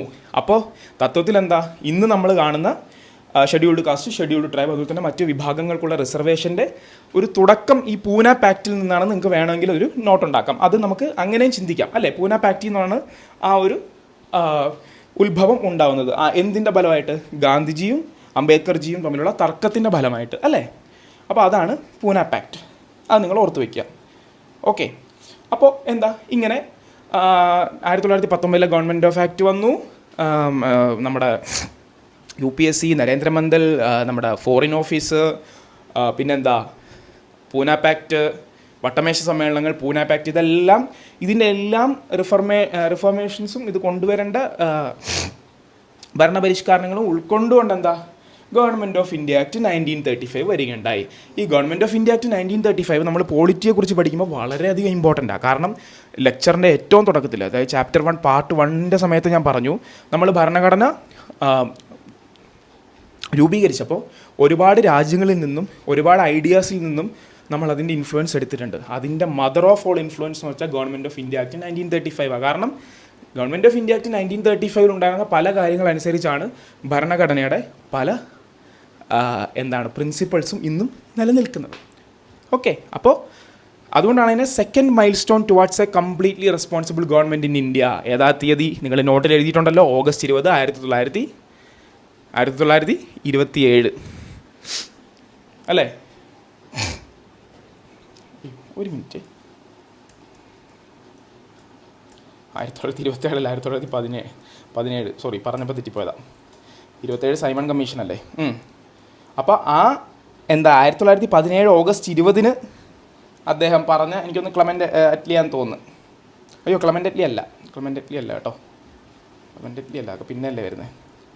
അപ്പോൾ എന്താണെങ്കിലും 1917 ഓഗസ്റ്റ് 20 പറഞ്ഞ റെസ്പോൺസിബിൾ ഗവൺമെൻറ് ഇൻ ഇന്ത്യ എന്നുള്ള ആ ഒരു ഡിക്ലറേഷന് അതിൻ്റെ പൂർത്തീകരണത്തിലുള്ള സെക്കൻഡ് മൈൽ സ്റ്റോൺ ആണ് ഗവൺമെൻറ് ഓഫ് ഇന്ത്യ ആക്ട് 1935. ഇത് ഓർത്ത് വെച്ചോളൂ. 321 സെക്ഷൻസും 10 ഷെഡ്യൂളുകളുമാണ്. 321 സെക്ഷൻസും 10 ഷെഡ്യൂൾസുമാണ് ഗവൺമെൻറ് ഓഫ് ഇന്ത്യ ആക്ട് 1935 ഉണ്ടായിരുന്നത്. ഓക്കെ, അപ്പോൾ അതിൻ്റെ പ്രധാനമായിട്ടുള്ള കാര്യങ്ങൾ നമ്മൾ ഈ 2 പോയിന്റ് പറഞ്ഞിരുന്നു. ഒന്നെന്ന് വെച്ചാൽ all India federation with provinces and princely States as units. അതായത് ഒരു ഫെഡറേഷൻ പോലെ, ഇപ്പോൾ USA ഒരു ഫെഡറേഷനാണ് നമ്മൾ പറയില്ലേ, അതുപോലെ ഇന്ത്യയെ കൊണ്ടുവരാനായിട്ട് ശ്രമം നടത്തിയ ഒരു ആക്റ്റായിരുന്നു. ഈ ഒരു കാര്യം കൊണ്ട് തന്നെയാണ് ഈ ആക്റ്റിലുള്ള പല കാര്യങ്ങളും സക്സസ്ഫുൾ ആവാഞ്ഞത്. ഈ ആക്ട് നമ്മൾ ഒരു ഇൻഫ്ലുവൻസ് ആയിട്ട് നമ്മൾ എടുത്തിട്ടുണ്ടായിരുന്നെങ്കിലും ആ കാലഘട്ടത്തിൽ ഈ ആക്റ്റിലുണ്ടായിരുന്ന പല കാര്യങ്ങളും നടപ്പിലാക്കാനായിട്ട് പറ്റിയിട്ടില്ലായിരുന്നു. അതിന് പല പല കാരണങ്ങളുണ്ട്. എന്നാലും 1935 ഈ ഫെഡറേഷനായിട്ട് ആക്കാൻ പോവുക ഇന്ത്യയെ കൊണ്ട്, all India federation with provinces and princely States as units, അതിനൊരു ശ്രമം നടന്നിരുന്നു. പിന്നെന്താ, introduction of federal list, provincial list and concurrent list. കണ്ടോ, ഞാൻ നിങ്ങളോട് പറഞ്ഞില്ലേ, ഇന്നത്തെ നമ്മുടെ ഭരണഘടനയിലും ഇന്നത്തെ നമ്മുടെ ഭരണ സംവിധാനത്തിലും കാണുന്ന മിക്ക സിസ്റ്റത്തിൻ്റെയും നാന്ദി കുറിച്ചത് ഈ ഗവൺമെൻറ് ഓഫ് ഇന്ത്യ ആക്ട് 1935 ഞാൻ പറഞ്ഞില്ല. അതിൻ്റെ കാരണം ഇതാണ്, introduction of federal list, provincial list, concurrent list. Federal list, provincial list, concurrent list ഇന്നില്ലേ? Federal list union list, state list, concurrent list ഇന്നില്ലേ? അപ്പോൾ അതിൻ്റെ ഉത്ഭവവും 1935 ഗവൺമെൻറ് ഓഫ് ഇന്ത്യ ആക്റ്റിൽ നിന്നാണ്. അതെങ്ങനെയൊക്കെയാണ് വന്നത് നമുക്ക് നോക്കാം. അപ്പോൾ നേരത്തെ പറഞ്ഞിരുന്നല്ലോ ഡയാർക്കി ഉണ്ടായിരുന്നു. ഡയാർക്കി നിങ്ങളൊരു ഇമ്പോർട്ടൻ്റ് ഒരു കീവേഡായിട്ട് എഴുതിയിരുന്നല്ലോ 1919 ഗവൺമെൻറ് ഓഫ് ഇന്ത്യ ആക്ടിനെ സംബന്ധിച്ച്. അതെടുത്ത കളഞ്ഞിട്ടുണ്ട്. Abolished diarchy in the provinces introduced provincial autonomy. 1937 തൊട്ട് 1939 വരെ ഇത് നടന്നുള്ളൂ. ഓക്കെ, അതായത് പ്രൊവിൻസസിലുള്ള ഡയാർക്കി എടുത്ത് മാറ്റിയിട്ട് പ്രൊവിൻഷ്യൽ ഓട്ടോണമി കൊടുത്തു ഓരോ പ്രൊവിൻസസിനും. Adoption of diarchy in the centre, dividing the federal subjects into reserved subjects and transferred subject. It also didn't happen. കണ്ടോ, അതും നടന്നിട്ടില്ല. അതായത് സെൻറ്ററിൽ ഈ പ്രൊവിൻസസിലുള്ള പ്രവിശ്യകളുള്ള ഡയാർക്കി മാറ്റിയിട്ട് സെൻറ്ററിൽ അത് അഡോപ്റ്റ് ചെയ്യാൻ നോക്കി. ഓക്കെ, പ്രൊവിൻസസിലുള്ള ഡയാർക്കി മാറ്റിയിട്ട് സെൻറ്ററിൽ അത് അഡോപ്റ്റ് ചെയ്യാൻ നോക്കി. എങ്ങനെ? റിസർവ്ഡ് സബ്ജക്ട്സ് ആയിട്ടും ട്രാൻസ്ഫേർഡ് സബ്ജക്ട്സ് ആയിട്ടും. അതും എന്താണ്, നടന്നില്ല എന്നുള്ളതാണ് 1935 ഗവൺമെൻറ് ഓഫ് ഇന്ത്യ ആക്ടിൻ്റെ ഒരു പ്രത്യേകത. ഇതിനകത്ത് നിങ്ങൾ ശ്രദ്ധിച്ച് നോക്കിയാൽ മനസ്സിലാവും, പ്രൊവിൻസസിന് ഓട്ടോണമി കൊടുക്കുക, അതായത് പതുക്കെ സ്വാതന്ത്ര്യത്തിനോട് അടുത്ത് സഞ്ചരിച്ചുകൊണ്ടിരിക്കുന്ന അത്രയും സമയത്ത് എന്താണ് പ്രൊവിൻസസിന് ഓട്ടോണമി കൊടുക്കുക. വീണ്ടും എന്താണ് വിഭജനമാണ് അവിടെ നടക്കുന്നത്, അല്ലേ? ഒരു കേന്ദ്രീകരണം അല്ല നടക്കുന്നത്. കേന്ദ്രീകരണം എന്ന് പറഞ്ഞാൽ അധികാര കേന്ദ്രീകരണം അല്ല ഞാൻ ഉദ്ദേശിച്ചത്. ലിറ്ററലി ഒരു നാട്ടുരാജ്യങ്ങളെ അവരുടെ വഴിക്ക് വിടുന്ന രീതിയിലാണ് നടക്കുന്നത്. അവരുടെ വഴിക്കെന്ന് വെച്ചാൽ ജനങ്ങളുടെ അല്ല കേട്ടോ, അത് രാജാക്കന്മാരുടെ വഴിക്കാണെന്ന് ഉദ്ദേശിക്കണം. രാജാക്കന്മാരുടെ വഴിക്കാണ് വിടുന്നത് എന്നുള്ളത് നിങ്ങൾ മനസ്സിലാക്കണം. അപ്പോൾ പ്രധാനമായിട്ടും എന്താ ഇവിടെ പറഞ്ഞിരിക്കുന്നത്? പ്രവിശ്യകളിലുള്ള ഡയാർക്കി, നമ്മൾ 1919 ഗവൺമെൻറ് ഓഫ് ഇന്ത്യ ആക്ടിൽ പറഞ്ഞ പ്രവിശ്യകളുള്ള ഡയാർക്കി എടുത്ത് മാറ്റിയതിന് ശേഷം പ്രൊവിൻഷ്യൽ ഓട്ടോണമി കൊണ്ടുവരാൻ നോക്കി. അത് സക്സസ്ഫുൾ ആയിരുന്നില്ല. അതുപോലെ തന്നെ സെൻറ്ററിലുള്ള ഈ അഡോപ്ഷനും സക്സസ്ഫുൾ ആയിരുന്നില്ല ഡയാർക്കിയുടെ. അതാണ് സക്സസ്ഫുൾ ആവാഞ്ഞ കാര്യങ്ങൾ. പിന്നെ 11 പ്രവിശ്യകളുണ്ടായിരുന്നല്ലോ. Bicameralism in 6 out of 11 provinces. ഞാൻ നേരത്തെ പറഞ്ഞിരുന്നു ബൈക്യാമറലിസം എന്ന് പറഞ്ഞ വാക്ക് എന്താണ്? അപ്പർ ഹൗസും ലോവർ ഹൗസും, അല്ലേ? അപ്പർ ഹൗസും ലോവർ ഹൗസും എന്താണ്? കൗൺസിൽ ഓഫ് സ്റ്റേറ്റും ലെജിസ്ലേറ്റീവ് കൗൺസിലും എന്നുള്ള ഡിവിഷനാണ്. ആ സിസ്റ്റം ഉണ്ടല്ലോ, ബൈക്യാമറലിസം, അത് 6 out of 11 പ്രൊവിൻസസിൽ കൊണ്ടുവന്നു. അപ്പോൾ ഇതിനകത്ത് ഒരു ഉൾട്ട കളി നോക്കൂ. നേരത്തെ ഉണ്ടായിരുന്ന എന്താ? പ്രവിശ്യയിൽ ഉണ്ടായിരുന്ന ഡയാർക്കി എന്ത് ചെയ്തു? Abolish direct in the provinces, adoption of direct in the centre. പ്രവിശ്യയിലുണ്ടായിരുന്ന ഡയാർക്കി സെൻറ്ററിലോട്ട് കൊണ്ടുവന്നു. എന്നിട്ട് എന്ത് ചെയ്തു? സെൻറ്ററിലുണ്ടായിരുന്ന ബൈക്യാമറലിസം എന്താണ്? ചില പ്രവിശ്യകളിലേക്ക് 11 പ്രൊവിൻസസ് ഉണ്ടായിരുന്നതിൽ 6 കൊണ്ടുപോയി. അപ്പോൾ നിങ്ങൾ അങ്ങനെ പഠിച്ചാൽ മതി. അപ്പോൾ എളുപ്പമാകുമല്ലോ. ഗവൺമെൻറ് ഓഫ് ഇന്ത്യ ആക്ടിൽ ഒരു റിവേഴ്സൽ നടന്നിട്ടുണ്ട്. എന്തിൻ്റെ കാര്യത്തിൽ? ഡയാർക്കിയുടെ കാര്യത്തിൽ, ബൈക്യാമറലിസത്തിൻ്റെ കാര്യത്തിലും, അല്ലേ? ഡയാർക്കി 1919 ആക്ടിൽ എന്തായിരുന്നു? ഡയാർക്കി ഉണ്ടായിരുന്ന പ്രൊവിൻസസിലായിരുന്നു. 1935 എന്തായി? പ്രൊവിൻസസിൽ നിന്ന് സെൻട്രലോട്ട് കൊണ്ടുവരാൻ നോക്കി. ബൈക്യാമറലിസം 1990 എവിടെയായിരുന്നു ഉണ്ടായിരുന്നത്? സെൻറ്ററിൽ. അതിപ്പോൾ എന്ത് ചെയ്തു? ഇത് പ്രൊവിൻസസിലോട്ട് കൊണ്ടുപോയി. അത് എത്ര പ്രൊവിൻസസിലാണ് ബൈക്യാമറലിസം? 6 out of 11 provinces. അപ്പോൾ 11 പ്രൊവിൻസസിൽ 6 പ്രൊവിൻസസിലോട്ട് ബൈക്യാമറലിസം കൊണ്ടുവന്നു. ആ 6 പ്രൊവിൻസസ് ആണ് ഇവിടെ പറഞ്ഞിരിക്കുന്നത്: Assam, Bengal, Bihar, United provinces, Bombay, Madras. All these 6 provinces had bicameralism consisting of a legislative council, upper house, and a legislative assembly, lower house. അപ്പോൾ ഇത് നിങ്ങൾ എന്തായാലും വ്യക്തമായിട്ട് പഠിച്ചോ. ഞാൻ നേരത്തെ പറഞ്ഞ പോലെ ഈ ഭാഗമായിട്ട് ബന്ധപ്പെട്ട് ഞാൻ കുറച്ച് ക്വിസുകൾ റെഡിയാക്കി. എന്തായാലും ക്വിസുകൾ എല്ലായിടത്തുനിന്നും ഇടും. ഇതിനകത്തുനിന്നുള്ളൊരു ക്വസ്റ്റ്യനും ഞാൻ ഡിസൈൻ ചെയ്ത് ഇടുന്നതായിരിക്കും. ഓക്കെ, അപ്പോൾ ഈ കാര്യം നിങ്ങൾ ചിന്തിക്കുക. ഞാൻ ഈ പറഞ്ഞ പോലെ റിവേഴ്സൽ ഗെയിം കളി 1990 ഇങ്ങനെ ചെയ്തു, 1935 ഇങ്ങനെ ചെയ്തു. അതും ഒരു നോട്ടാക്കി നിങ്ങൾ പ്രിപ്പയർ ചെയ്തോ. ഓക്കെ, പിന്നെ വേറെ കാര്യം എന്താ? Special representation which was already awarded to depressed classes extend to women and labourers. ഇവിടെ ഒരു വ്യത്യാസം വന്നു. സാധാരണ മതപരമായിട്ടും ജാതിപരമായിട്ടുമാണ് ഇവർ സ്പെഷ്യൽ റെപ്രസെൻറ്റേഷനും ഇതൊക്കെ കൊടുത്തിരുന്നത്, ഡിപ്രസ്ഡ് ക്ലാസസിന് കൊടുത്തിരുന്നത്. ഇപ്പോൾ എന്താ? അത് വിമനും ലേബറേഴ്സിനും കൊടുത്തു. അത് വളരെ ഫസ്റ്റ് ആയിട്ടുള്ളൊരു കാര്യമാണ്. അത് സാമൂഹിക പുരോഗതിയുടെ ഒരു ലക്ഷണമാണ്, ഒരു റിഫ്ലക്ഷനാണത്. സ്ത്രീകൾക്കും ലേബറേഴ്സിനും അത് കൊടുത്തത്. ഓക്കെ, പിന്നെന്താ? Council of India established by GOA Act 1858 was abolished. നമ്മൾ പറഞ്ഞിട്ടുണ്ടായിരുന്നു ക്യൂനിൻ്റെ ഭരണത്തിലെ പ്രധാനപ്പെട്ട 3 സീകൾ കൗൺസിൽസ് ആയിരുന്നു. നമ്മുടെ കമ്പനി ഭരണത്തിലായിരുന്നെങ്കിലോ ചാർട്ടർ ആക്റ്റുകളായിരുന്നു, അല്ലേ? 4 ചാർട്ടർ ആക്ട്. ഇവിടെ 3 സി എന്ന് പറഞ്ഞാൽ കൗൺസിൽസ് ആക്റ്റുകളായിരുന്നു. ആ കൗൺസിൽസ് ആക്ട് 1935 ചരമം അടഞ്ഞു. ഓക്കെ, അതാണ് council of India established by government of India act 1858 was abolished. Franchise was extend to 14% of the total population. അത് വളരെ വലിയൊരു മാറ്റമാണ്. അതായത് 14% വന്നു, 14% ഫ്രാഞ്ചൈസ് വന്നു. നേരത്തെ നമ്മൾ പറഞ്ഞിരുന്നു ഫ്രാഞ്ചൈസ് എന്താണ്, ഫ്രാഞ്ചൈസ് എന്തടിസ്ഥാനത്തിലുണ്ടായിരുന്നത് പ്രോപ്പർട്ടിയും ടാക്സും മറ്റു പല ആനുകൂല്യങ്ങളുടെ അടിസ്ഥാനത്തിലല്ലേ.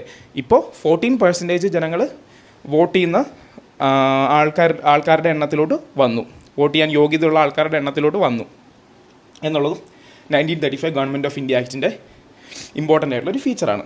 ഓക്കെ.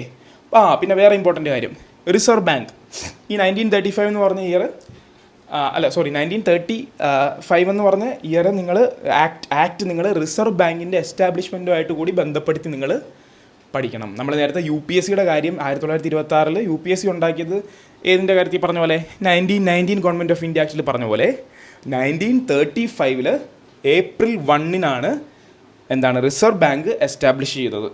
ഓക്കെ, അത് 1935 ഈ ഗവൺമെൻറ് ഓഫ് ഇന്ത്യ ആക്ടുമായിട്ട് ബന്ധപ്പെടുത്തി ഇത് പഠിക്കണം. ഓക്കെ, അപ്പോൾ 2 ഇൻസ്റ്റിറ്റ്യൂഷൻസ് ആയല്ലോ പ്രധാനപ്പെട്ട, UPSC 1919 ബന്ധപ്പെട്ടും RBI 1935 ബന്ധപ്പെട്ടും. പക്ഷേ ആക്ച്വലി RBI ആക്ട് എന്ന് പറഞ്ഞാൽ ഈ റിസർവ് ബാങ്കിനെ ഡിസൈൻ ചെയ്തിരിക്കുന്ന അതിൻ്റെ ഫങ്ഷൻസ് ഒക്കെ പറഞ്ഞിരിക്കുന്ന ആക്ട് വന്നത് 1934. RBI എസ്റ്റാബ്ലിഷ് ചെയ്തിരിക്കുന്നത് RBI ആക്ട് 1934 അണ്ടറിലാണ്. അതിനു മുമ്പ് ഹിൽട്ടൺ യങ് കമ്മീഷൻ എന്ന് പറഞ്ഞൊരു കമ്മീഷൻ നിയമിച്ചിരുന്നു ബ്രിട്ടീഷ് സർക്കാർ. ആ ഹിൽട്ടൺ യങ് കമ്മീഷൻ്റെ റെക്കമെൻഡേഷൻസിൻ്റെ അടിസ്ഥാനത്തിലാണ് reserve bank of India act 1934 വന്നത്. അപ്പോൾ ഇത് നിങ്ങൾ ഇമ്പോർട്ടൻ്റ് ആയിട്ട് ചിന്തിക്കേണ്ട പോയിൻ്റാണ് കേട്ടോ. ഹിൽട്ടൺ യങ് കമ്മീഷനാണ് reserve bank of India act 1934 propose ചെയ്തത്. ആ ആക്ടിൻ്റെ അടിസ്ഥാനത്തിലാണ് reserve bank of India establish ചെയ്തത് 1935 ആക്ടിലാണ്. അപ്പോൾ നിങ്ങൾക്കൊരു കൺഫ്യൂഷൻ തോന്നും, 1934 reserve bank of India act അനുസരിച്ചാണ് റിസർവ് ബാങ്ക് വന്നതെങ്കിൽ പിന്നെ 1935 എന്തിനാണ് പറയുന്നതെന്ന്. അതിൻ്റെ വ്യക്തമായ ഉത്തരവെന്ന് പറഞ്ഞു കഴിഞ്ഞാൽ 1934 റിസർവ് ബാങ്ക് ഓഫ് ഇന്ത്യ ആക്ടിൻ്റെ അകത്ത് റിസർവ് ബാങ്കിൻ്റെ പ്രവർത്തനങ്ങൾ എത്തരത്തിലായിരുന്നു പ്രവർത്തിക്കേണ്ടത്, അതിൻ്റെ അധികാരങ്ങൾ എന്താണ്, അതിൻ്റെ അധികാര പരിധി എന്താണ്, അതിൻ്റെ സ്ട്രക്ചർ എന്താണ്, അതിലെ ഉദ്യോഗസ്ഥരെന്താണ്, അതിനകത്ത് ഹയറാർക്കി എന്താണ്, അതിലോട്ട് ആൾക്കാരെ എടുക്കേണ്ടത് എങ്ങനെയാണ്, പ്രവർത്തനങ്ങൾ എങ്ങനെയാണെന്നുള്ള ടെക്നിക്കലായിട്ടുള്ള ഡെഫിനേഷൻസ് ഇല്ലേ, ആ ടെക്നിക്കലായിട്ടുള്ള ഡെഫിനേഷൻസാണ് reserve bank of India act 1934 പറഞ്ഞത്. പക്ഷേ അതിന് നിയമപരമായിട്ടുള്ള സാധുത കൊണ്ടുവന്ന് അത് ബ്രിട്ടീഷ് സർക്കാരിൻ്റെ പേര് അത് എസ്റ്റാബ്ലിഷ് ചെയ്യണമെങ്കിൽ ഗവൺമെൻറ് ഓഫ് ഇന്ത്യ ആക്ട് 1935 ചെയ്തത്. ഇപ്പോൾ നിങ്ങൾക്ക് വ്യത്യാസം മനസ്സിലായില്ലേ?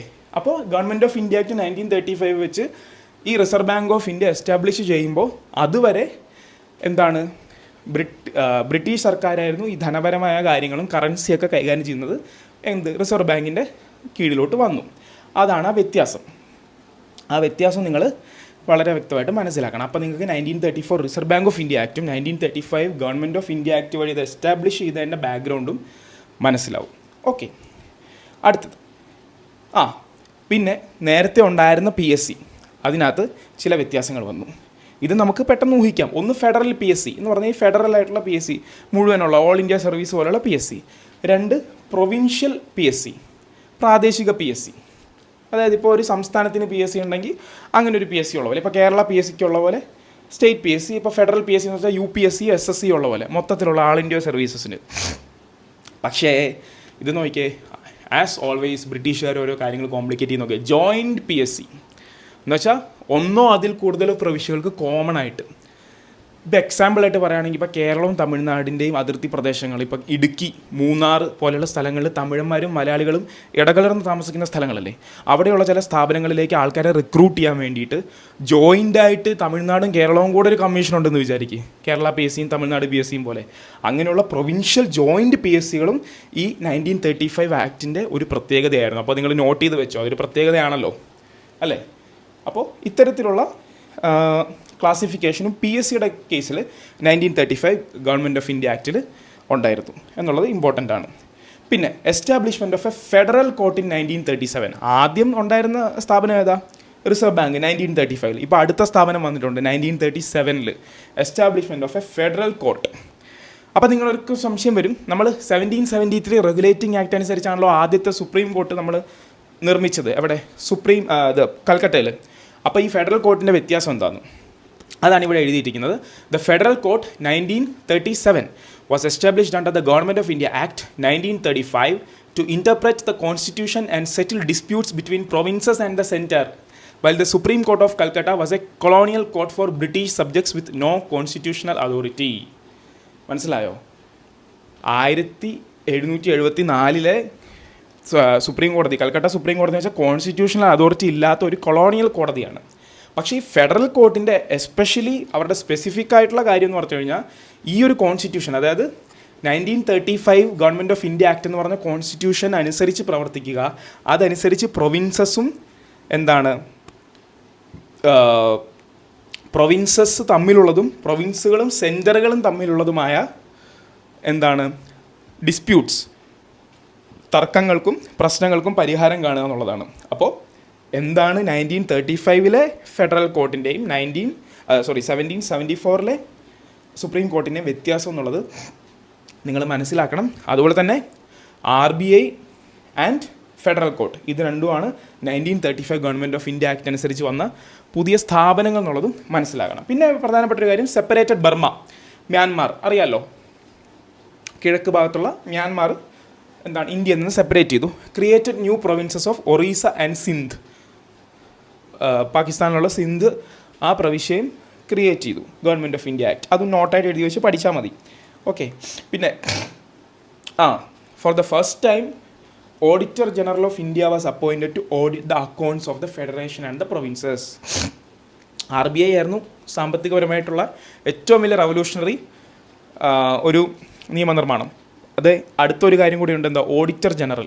Four the first time auditor general of India was appointed to audit the accounts of the federation and the provinces. ഇന്ന് നമുക്കുണ്ടല്ലോ CAG, comptroller and auditor general അല്ലേ. എനിക്ക് തോന്നുന്നു ആർട്ടിക്കിൾ 148 ആണോ, എനിക്കറിയില്ല കേട്ടോ. എനിക്ക് ആർട്ടിക്കിൾ എവിടെയോ വായിച്ചൊരോർമ്മ ആർട്ടിക്കിൾ 148 ആണെന്നാണ്. CAG, ഇന്നത്തെ നമ്മുടെ കംട്രോളർ ആൻഡ് ഓഡിറ്റർ ജനറൽ. ശരിയാണോ നിങ്ങൾ നോക്കിയിട്ട് പറയാം. അത് ഇറലവൻ്റ് ആണല്ലോ. ഇപ്പോൾ എന്തായാലും 1935 ഗവൺമെൻറ് ഓഫ് ഇന്ത്യ ആക്ട് അനുസരിച്ചാണ് first time auditor general of India appointed ആയത് to audit the accounts of the federation and the provinces. അപ്പോൾ ഈ രീതിയിൽ നമുക്കത് ലിങ്ക് ചെയ്ത് പഠിക്കാം. അതായത് സാമ്പത്തികമായിട്ടുള്ള മേഖലയിൽ രണ്ട് പ്രധാനപ്പെട്ട നാഴികക്കല്ലുകൾ 1935 ഗവൺമെൻറ് ഓഫ് ഇന്ത്യ ആക്ട് അനുസരിച്ച് വന്നു. അതിലൊന്ന് RBIയുടെ എസ്റ്റാബ്ലിഷ്മെൻറ്റും, രണ്ട് ഓഡിറ്റർ ജനറൽ വന്നതുമാണ് അല്ലേ. അങ്ങനെ ഓർക്കുക. ഓക്കെ. നമ്മളെന്തായി അങ്ങനെ 1600 മുഴുവൻ ശരീരവും ഇന്ത്യ എന്ന ടെൻറ്റിനകത്ത് കുത്തി നിറയ്ക്കണം എന്ന് ആഗ്രഹമായിട്ട് വന്ന ഒട്ടകത്തിനെ നമ്മൾ പതുക്കെ പതുക്കെ ആട്ടിപ്പായിച്ച് 1947 സ്വാതന്ത്ര്യലബ്ധിയിൽ എത്തി അല്ലേ. ഇന്ത്യൻ ഇൻഡിപെൻഡൻസ് ആക്ട്, സ്വാതന്ത്ര്യത്തിൽ എത്തിയിരിക്കുകയാണ് നമ്മൾ. അപ്പോൾ സ്വാതന്ത്ര്യത്തിൽ നമ്മളെത്തി. അപ്പോൾ ഇന്ത്യൻ ഇൻഡിപെൻഡൻസ് ആക്ട് 1947, അതിനെക്കുറിച്ച് ഞാൻ ഒരുപാട് വിശദീകരിച്ചില്ലെങ്കിൽ നിങ്ങൾക്ക് അറിയാമെങ്കിലും ഈ ഇന്ത്യൻ ഇൻഡിപെൻഡൻസ് ആക്റ്റിൽ നിങ്ങൾ മെയിനായിട്ട് മനസ്സിലാക്കേണ്ട രണ്ട് വാക്കുകൾ എന്ന് പറഞ്ഞാൽ ഡൊമീനിയൻ, കോമൺവെൽത്ത്. ഈ രണ്ട് വാക്കുകൾ നിങ്ങൾ നന്നായിട്ട് മനസ്സിലാക്കണം. കാരണം ഡൊമീനിയൻ എന്ന് പറഞ്ഞു കഴിഞ്ഞാൽ self governing British territory with full autonomy but recognises the British monarch. അതായത് സ്വയം ഭരണത്തിനുള്ള എല്ലാ അവകാശമുണ്ട്, പക്ഷേ ഒരു തലതൊട്ടപ്പനായിട്ട്, ഒരു കിങ് ആയിട്ട് ബ്രിട്ടീഷ് മൊണാർക്കിനെ അംഗീകരിക്കുന്നു. അതിൻ്റെ കാരണം എന്താണെന്ന് പറഞ്ഞു കഴിഞ്ഞാൽ, നമുക്ക് സ്വാതന്ത്ര്യം കിട്ടിയപ്പോൾ ഇന്ത്യക്കും പാകിസ്ഥാനും ഡൊമീനിയൻ സ്റ്റാറ്റസ് കൊടുത്തല്ലോ. അപ്പോൾ ഇന്ത്യയും പാകിസ്ഥാനും തമ്മിൽ തർക്കം ഉണ്ടാകുമ്പോൾ ഒബ്വിയസ്ലി തീരുമാനങ്ങൾ എടുക്കാനൊരു അതോറിറ്റി വേണ്ടേ. അതിനു വേണ്ടിയിട്ട് ബ്രിട്ടീഷ് മൊണാർക്കിനെ ഒരു തലതൊട്ടപ്പനായിട്ട് രണ്ട് ഡൊമീനിയൻസും കാണണം. അതിനുവേണ്ടിയുള്ളൊരു ഒരു സിസ്റ്റം, ഒരു താൽക്കാലിക സെറ്റപ്പായിരുന്നു ഡൊമീനിയൻ ഇത്. പിന്നെ കോമൺവെൽത്ത് എന്ന് പറഞ്ഞാൽ voluntary association of independent countries, most of which were formerly part of the British empire. പച്ച മലയാളത്തിൽ പറഞ്ഞാൽ കൊളോണിയൽ നൊസ്റ്റാൾജിയ പേറുന്ന ചില രാജ്യങ്ങൾ. അതായത് നമ്മൾ പണ്ട് ബ്രിട്ടീഷ് കോളനിയുടെ ഭാഗമായിരുന്നല്ലോ, അതുകൊണ്ട് നമ്മൾ കോമൺവെൽത്ത് അത് വേണമെങ്കിൽ ചേരാം, വേണമെങ്കിൽ ചേരണ്ട. അതുകൊണ്ടാണ് ഇവിടെ ഈ വാക്ക് ഇമ്പോർട്ടൻ്റ് ആവുന്നത്. വോളണ്ടറി അസോസിയേഷൻ എന്നുള്ള വാക്ക് ഇമ്പോർട്ടൻ്റ് ആവുന്നതിൻ്റെ കാര്യം അതാണ്. വേണമെങ്കിൽ ചേരാം, വേണ്ടെങ്കിൽ ചേരണ്ട എന്നുള്ളതാണ്. ഓക്കെ, അപ്പോൾ അത് നിങ്ങൾ മനസ്സിലാക്കണം. ഓക്കെ, അപ്പോൾ ഡൊമീനിയനും കോമൺവെൽത്തും മനസ്സിലായല്ലോ. ഡൊമീനിയനും കോമൺവെൽത്തും മനസ്സിലായെങ്കിൽ അടുത്ത തീയതി ഓഗസ്റ്റ് 20, 1917 ഓർക്കുമ്പോൾ ഞാൻ പറഞ്ഞില്ലായിരുന്നോ 20-ാം തീയതി ഇമ്പോർട്ടൻ്റ് ആണ്. അതെന്താണെന്ന് വെച്ചാൽ 1947 ഫെബ്രുവരി 20 അടുത്ത പ്രഭാതം. 20-ാം തീയതി ഇവർക്ക് വീക്ക്നെസ് ആണെന്ന് തോന്നുന്നു. 20-ാം തീയതിയിലുള്ള അടുത്ത പ്രഭാതത്തിലാണ് British prime minister Clement Attlee announce that the British rule in India would end by June 30, 1948. അതായത് അടുത്ത വർഷം ജൂൺ 30 ഇന്ത്യയിൽ ബ്രിട്ടീഷ് റൂൾ എൻഡ് ചെയ്യും എന്ന് ഡിക്ലെയർ ചെയ്തു. ആര്? Clement Attlee. പക്ഷേ നമ്മുടെ മുഹമ്മദ് അലി ജിന്ന അദ്ദേഹത്തിന് അത് ഇഷ്ടപ്പെട്ടില്ല. അദ്ദേഹം അത് ഒപ്പോസ് ചെയ്തു. അദ്ദേഹത്തിൻ്റെ നേതൃത്വത്തിലുള്ള മുസ്ലിം ലീഗ് എന്ത് ചെയ്തു? അത് ഒപ്പോസ് ചെയ്തു. കാരണം അത് നമ്മൾ ഹിസ്റ്ററി ക്ലാസ് പഠിക്കുമ്പോൾ അത് വ്യക്തമായിട്ട് നീളത്തിൽ പഠിക്കും. ഇപ്പോൾ നമ്മൾ പോളിറ്റിയിലല്ലേ ഇതാവുന്നത്. എന്തായാലും മുസ്ലിം ലീഗ് അത് ഒപ്പോസ് ചെയ്തു. മുസ്ലിം ലീഗ് അത് ഒപ്പോസ് ചെയ്തതിൻ്റെ ഭാഗമായിട്ട് എന്ത് സംഭവിച്ചു? കാര്യങ്ങൾ പെട്ടെന്ന് നടക്കാൻ തുടങ്ങി. മൗണ്ട് ബാറ്റൻ പ്ലാൻ വന്നു ജൂൺ 3, 1947. ക്ലെമൻ്റ് അറ്റ്ലി പറഞ്ഞിരുന്നത് എന്താ? അടുത്ത വർഷം ജൂൺ 30 എന്നാണ്. പക്ഷേ 1947 ജൂൺ 3 തന്നെ മൗണ്ട് ബാറ്റൻ പ്ലാൻ വന്നു. എന്താണ്? Proposed the partition of British India into India and Pakistan. India എന്നും പാകിസ്ഥാൻ എന്നും വിഭജിക്കണം. Allowed provinces like Punjab and Bengal to decide by vote whether to join India or Pakistan. പഞ്ചാബും ബംഗാളും ഒക്കെ ഭയങ്കര പ്രശ്നമായിട്ട് നിൽക്കുന്ന സ്ഥലം, അതൊക്കെ വിഭജിക്കപ്പെട്ട സ്ഥലമാണല്ലോ. അപ്പോൾ അതാണ് ഹോട്ട്സ്പോട്ട്സ്. അതുകൊണ്ട് അവിടെയുള്ള ആൾക്കാർക്ക് വോട്ടിലൂടെ തീരുമാനിക്കാം എന്ത്, ഇന്ത്യയിൽ ജോയിൻ ചെയ്യണോ പാകിസ്ഥാനിൽ ജോയിൻ ചെയ്യണോ എന്നുള്ള കാര്യവും വന്നു. പിന്നെന്താ? Set 15 August 1947 as the date of transfer of power to the 2 new dominions. ഇപ്പോൾ കണ്ടോ, ഇപ്പോൾ ഡൊമീനിയൻ എന്ന് പറഞ്ഞ വാക്കിൻ്റെ ഇമ്പോർട്ടൻസ് മനസ്സിലായോ? അത് ഞാൻ പറഞ്ഞായിരുന്നല്ലോ, set 15 August 1947 as the date of transfer of power to the 2 new dominions. അത് എല്ലാവർക്കും അറിയുന്ന കാര്യമാണ്. പക്ഷേ ഡൊമീനിയൻ എന്ന് വന്നതിൻ്റെ കാരണം എന്താണെന്ന് ഞാൻ നിങ്ങളോട് പറഞ്ഞിട്ടുണ്ടായിരുന്നു അല്ലേ? അപ്പോൾ ഇതെന്താണ്? മൗണ്ട് ബാറ്റൻ പ്ലാൻ ജൂൺ 3, 1947 അനുസരിച്ചാണ്. ഇന്ത്യൻ ഇൻഡിപെൻഡൻസ് ആക്ട് 1947 എന്താ അതിൻ്റെ ഭാഗങ്ങളാണിത്. പാർട്ടീഷൻഡ് ഇന്ത്യ വിഭജിച്ചു and created 2 independent dominions of India and Pakistan with the right to secede from the കോമൺവെൽത്തിൽ നിന്നും എപ്പോൾ വേണമെങ്കിലും ഇറങ്ങിപ്പോകാനുള്ള റൈറ്റും അവർക്കുണ്ട്. അതുകൊണ്ടാണല്ലോ വോളണ്ടറി ആയിട്ടുള്ള അസോസിയേഷനാണ് കോമൺവെൽത്ത് എന്ന് പറഞ്ഞത്. Abolish the office of viceroy and provided for each dominions a governor general. കണ്ടോ, ആ വൈസ്രോയുടെ ഓഫീസ് ഉണ്ടായിരുന്നല്ലോ, അത് അബോളിഷ് ചെയ്തിട്ട് എന്നിട്ട് 2 ഡൊമീനിയനും ഒരു ഗവർണർ ജനറലിനെ കൊടുത്തു. എന്താണ് ഈ ഇത് ട്രാൻസ്ഫർ ഓഫ് പവർ നല്ല ശാന്തമായി ട്രാൻസ്ഫർ ഓഫ് പവർ നടക്കുന്നത് വരെ 2 ഡൊമീനിയനും ഗവർണർ ഓഫ് ജനറലിന്. ഇന്ത്യക്കുള്ള ആരായിരുന്നു? ലോർഡ് മൗണ്ട് ബാറ്റൻ ആണ് അല്ലേ? ഇൻഡിപെൻഡൻ്റ് ഇന്ത്യയുടെ ഫസ്റ്റ് ഗവർണർ ജനറലും ലോർഡ് മൗണ്ട് ബാറ്റൻ ആണ്. എന്താണ്? Allowed the creation for constituent assemblies of the 2 dominions and vested with them the right to repeal any act by the British parliament even the independence act itself. ഈ വാചകമാണ് നമ്മൾ polity പഠിക്കുന്ന ആൾക്കാരെ സംബന്ധിച്ച് ഈ ഒരു കോണ്ടെക്സ്റ്റിൽ വളരെ ഇമ്പോർട്ടൻറ്റ്. കാരണം ഈ 1947 നടന്ന ബാക്കി എല്ലാ കാര്യങ്ങളും ഹിസ്റ്റോറിക്കലി ഇമ്പോർട്ടൻറ്റാണ്. അത് എന്താണ്, നമ്മുടെ മുഹമ്മദ് അലി ജിന്നയുടെ ഡയറക്റ്റ് ആക്ഷൻ, അതിനുവേണ്ടിയുള്ള മുറവിളിയാണെങ്കിലും, നൗഖലി റയോട്ട്സ് ആണെങ്കിലും, ഗാന്ധിജിയുടെ ഇടപെടലാണെങ്കിലും, പാർട്ടീഷൻ്റെ വിഭജനത്തിൻ്റെ ഭാഗമായിട്ടുണ്ടായ പ്രശ്നങ്ങൾ, കൂട്ടക്കൊലകൾ, മാസക്കറുകൾ, വർഗീയ കലാപങ്ങൾ എല്ലാം ഹിസ്റ്റോറിക്കൽ ആസ്പെക്റ്റ് ആണെങ്കിലും പോളിറ്റി പഠിക്കുന്ന നമുക്കിത് ഈ വരിയാണ് ഇമ്പോർട്ടൻറ്റ്. അതായത് allowed the creation for constituent assemblies of the 2 dominions. ഇങ്ങനെ കൊടുത്ത 2 ഡൊമീനിയൻസിന് ഒരു കോൺസ്റ്റിറ്റ്യൂവൻ്റ് അസംബ്ലി ഉണ്ടായി.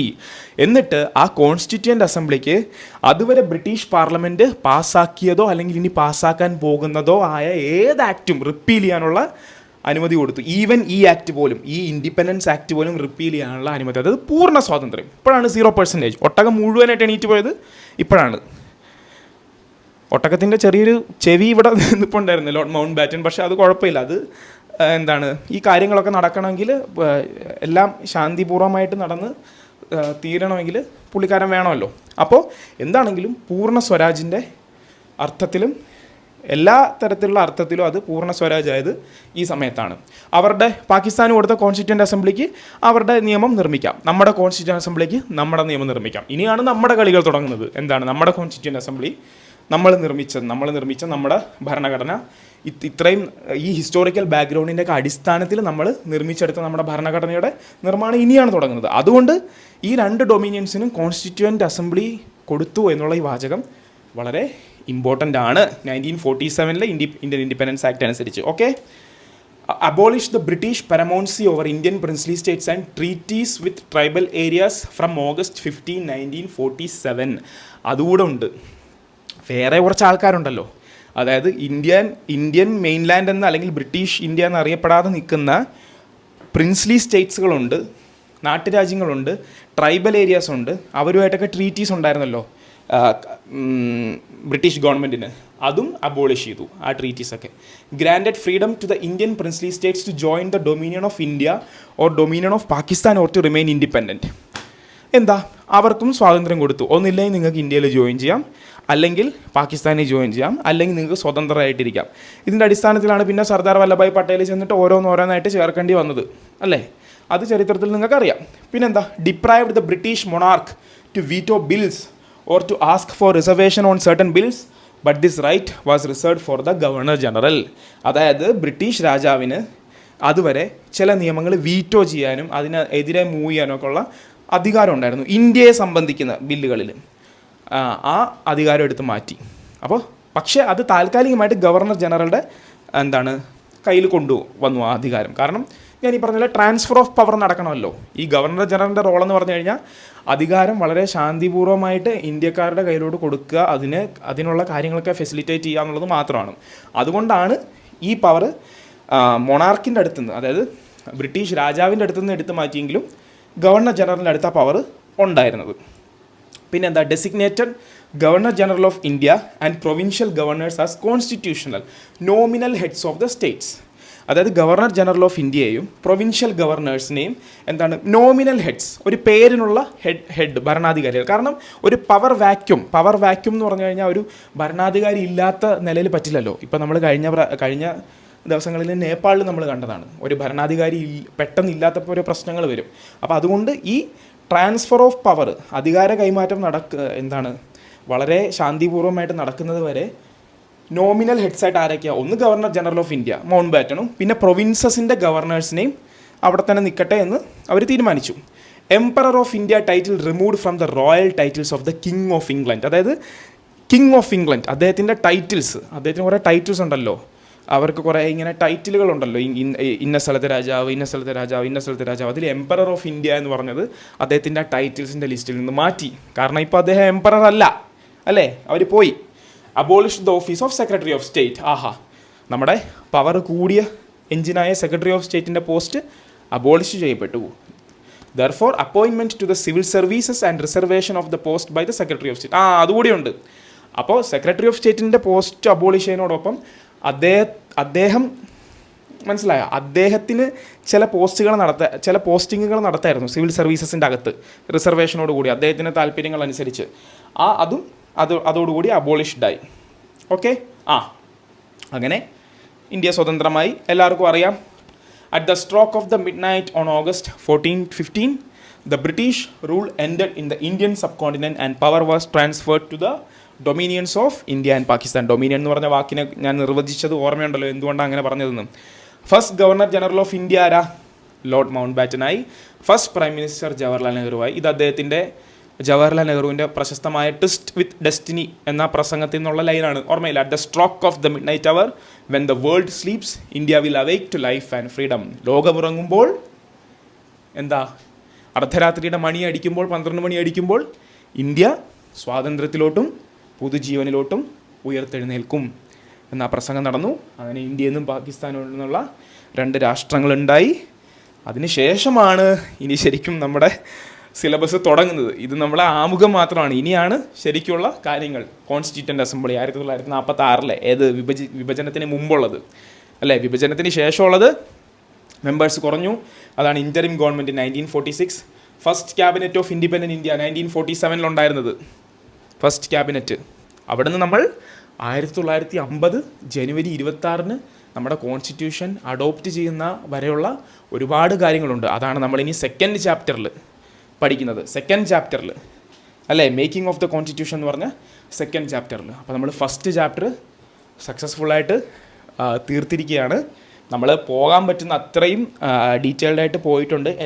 എല്ലാ സിലബസുകാരെയും മൈൻഡിൽ വെച്ചുകൊണ്ട് പോകാൻ പറ്റുന്ന അത്രയും ഡീറ്റെയിൽഡായിട്ട് പോയിട്ടുണ്ട്. നിങ്ങൾക്ക് വേണ്ട നോട്ട്സ് നിങ്ങൾ എഴുതിയെടുത്തിട്ടുണ്ടെന്ന് എനിക്കറിയാം. അപ്പം ഞാൻ ഒരുപാട് ഇതിന് ഫുട് നോട്ടായിട്ടൊന്നും പറയുന്നൊന്നുമില്ല. ഞാൻ പറഞ്ഞ കാര്യം ഓർക്കുക.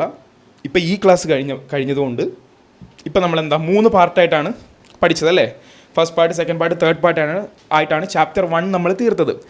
അപ്പോൾ പാർട്ട് 2ഉം പാർട്ട് 3യും കൂടി അനലൈസ് ചെയ്തിട്ട് ഞാൻ അതിൻ്റെ ഒരുപാട് ക്വിസുകൾ ആ സെക്ഷനിൽ ഇടും. അത് നിങ്ങൾ ദയവ് ചെയ്ത് സ്ഥിരമായിട്ട് പോയി കാണണം, അറ്റൻഡ് ചെയ്യണം. അങ്ങനെ നിങ്ങൾ പ്രാക്ടീസ് ചെയ്താൽ മാത്രമേ ഇതിനകത്തുള്ള പല കാര്യം നിങ്ങളെ ഓർമ്മയിൽ ഇരിക്കുകയുള്ളൂ, നമുക്കത് യൂസ്ഫുൾ ആവുള്ളൂ. കേട്ടല്ലോ? അപ്പോൾ അത് ഒന്ന് മൈൻഡിൽ വെക്കുക. നിങ്ങൾ എന്ത് വന്നാലും നിങ്ങൾ കഷ്ടപ്പെട്ട് ആ നോട്ട്സ് പിന്നെയും പഠിച്ച് ആ ക്വിസ് പോയി അറ്റൻഡ് ചെയ്യുക. എല്ലാവർക്കും all the best. Have A nice day. Okay.